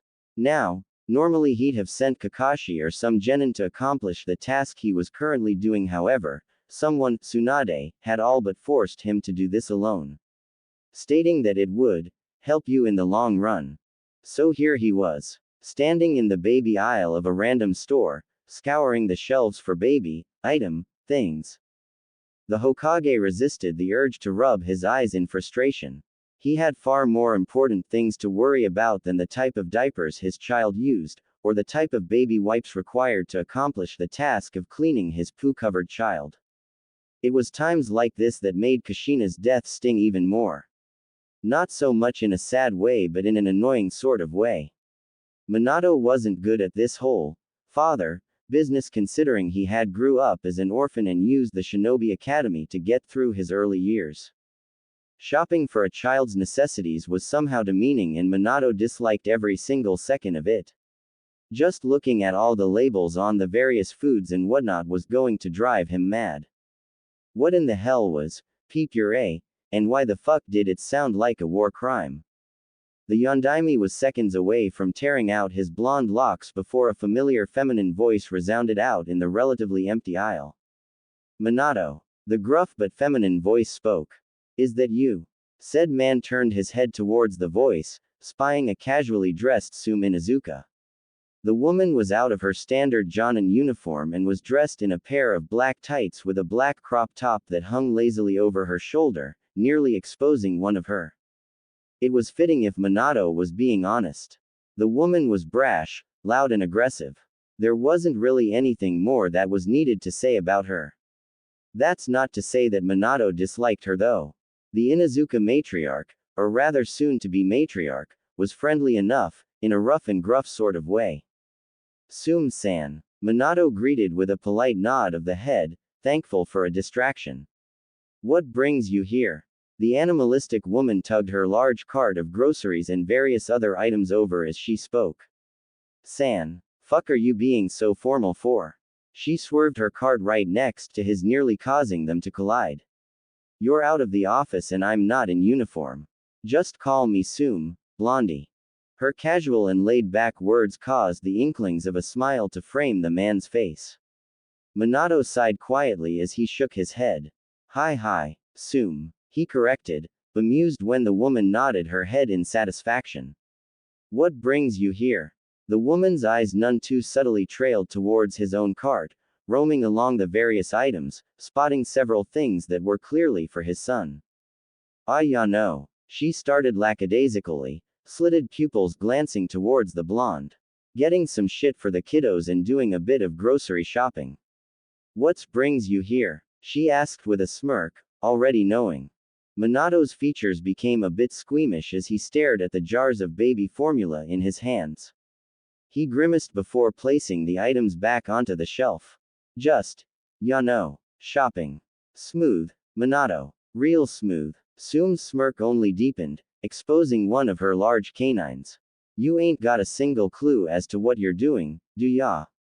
Minato deflated with a heavy sigh, shaking his head negatively as he did so. The feral woman cackled loudly as she left her own cart, making her way towards her blonde cage. Come on, Yellow Flash, let me help you. Minato grimaced once more as he replied. You don't have to Tsume. Really. I wouldn't want to be a bother. The Inuzuka snorted loudly, saddling up beside the blonde man and eyeing the rows of baby food. Listen, Spiky. She playfully teased. It's clear ya ain't cut out for the single-parent life. Trust me, I'm doing it myself. You're out of your element. Now, take my help or I'll cut ya. Following her playful threat was an exaggerated motion with her claws, extending nearly double their length. Minato released a quiet sigh, knowing a losing battle when he saw one. Hi. Tsume cackled once more as she guided the blonde man along the various shelves. Good boy, she teased playfully, speaking to Minato as if he was a dog. Now, ya got a couple of options when it comes to baby food and shit. Ya can go with the organic stuff, which makes their shits practically lethal, or you can go with the processed shit, which is pretty unhealthy to begin with. Both are equal parts shitty and have their positives. It's all up to you really. She informed in her usual brash and loud manner. Minato followed along, if only barely, before replying. So, what should I go with then?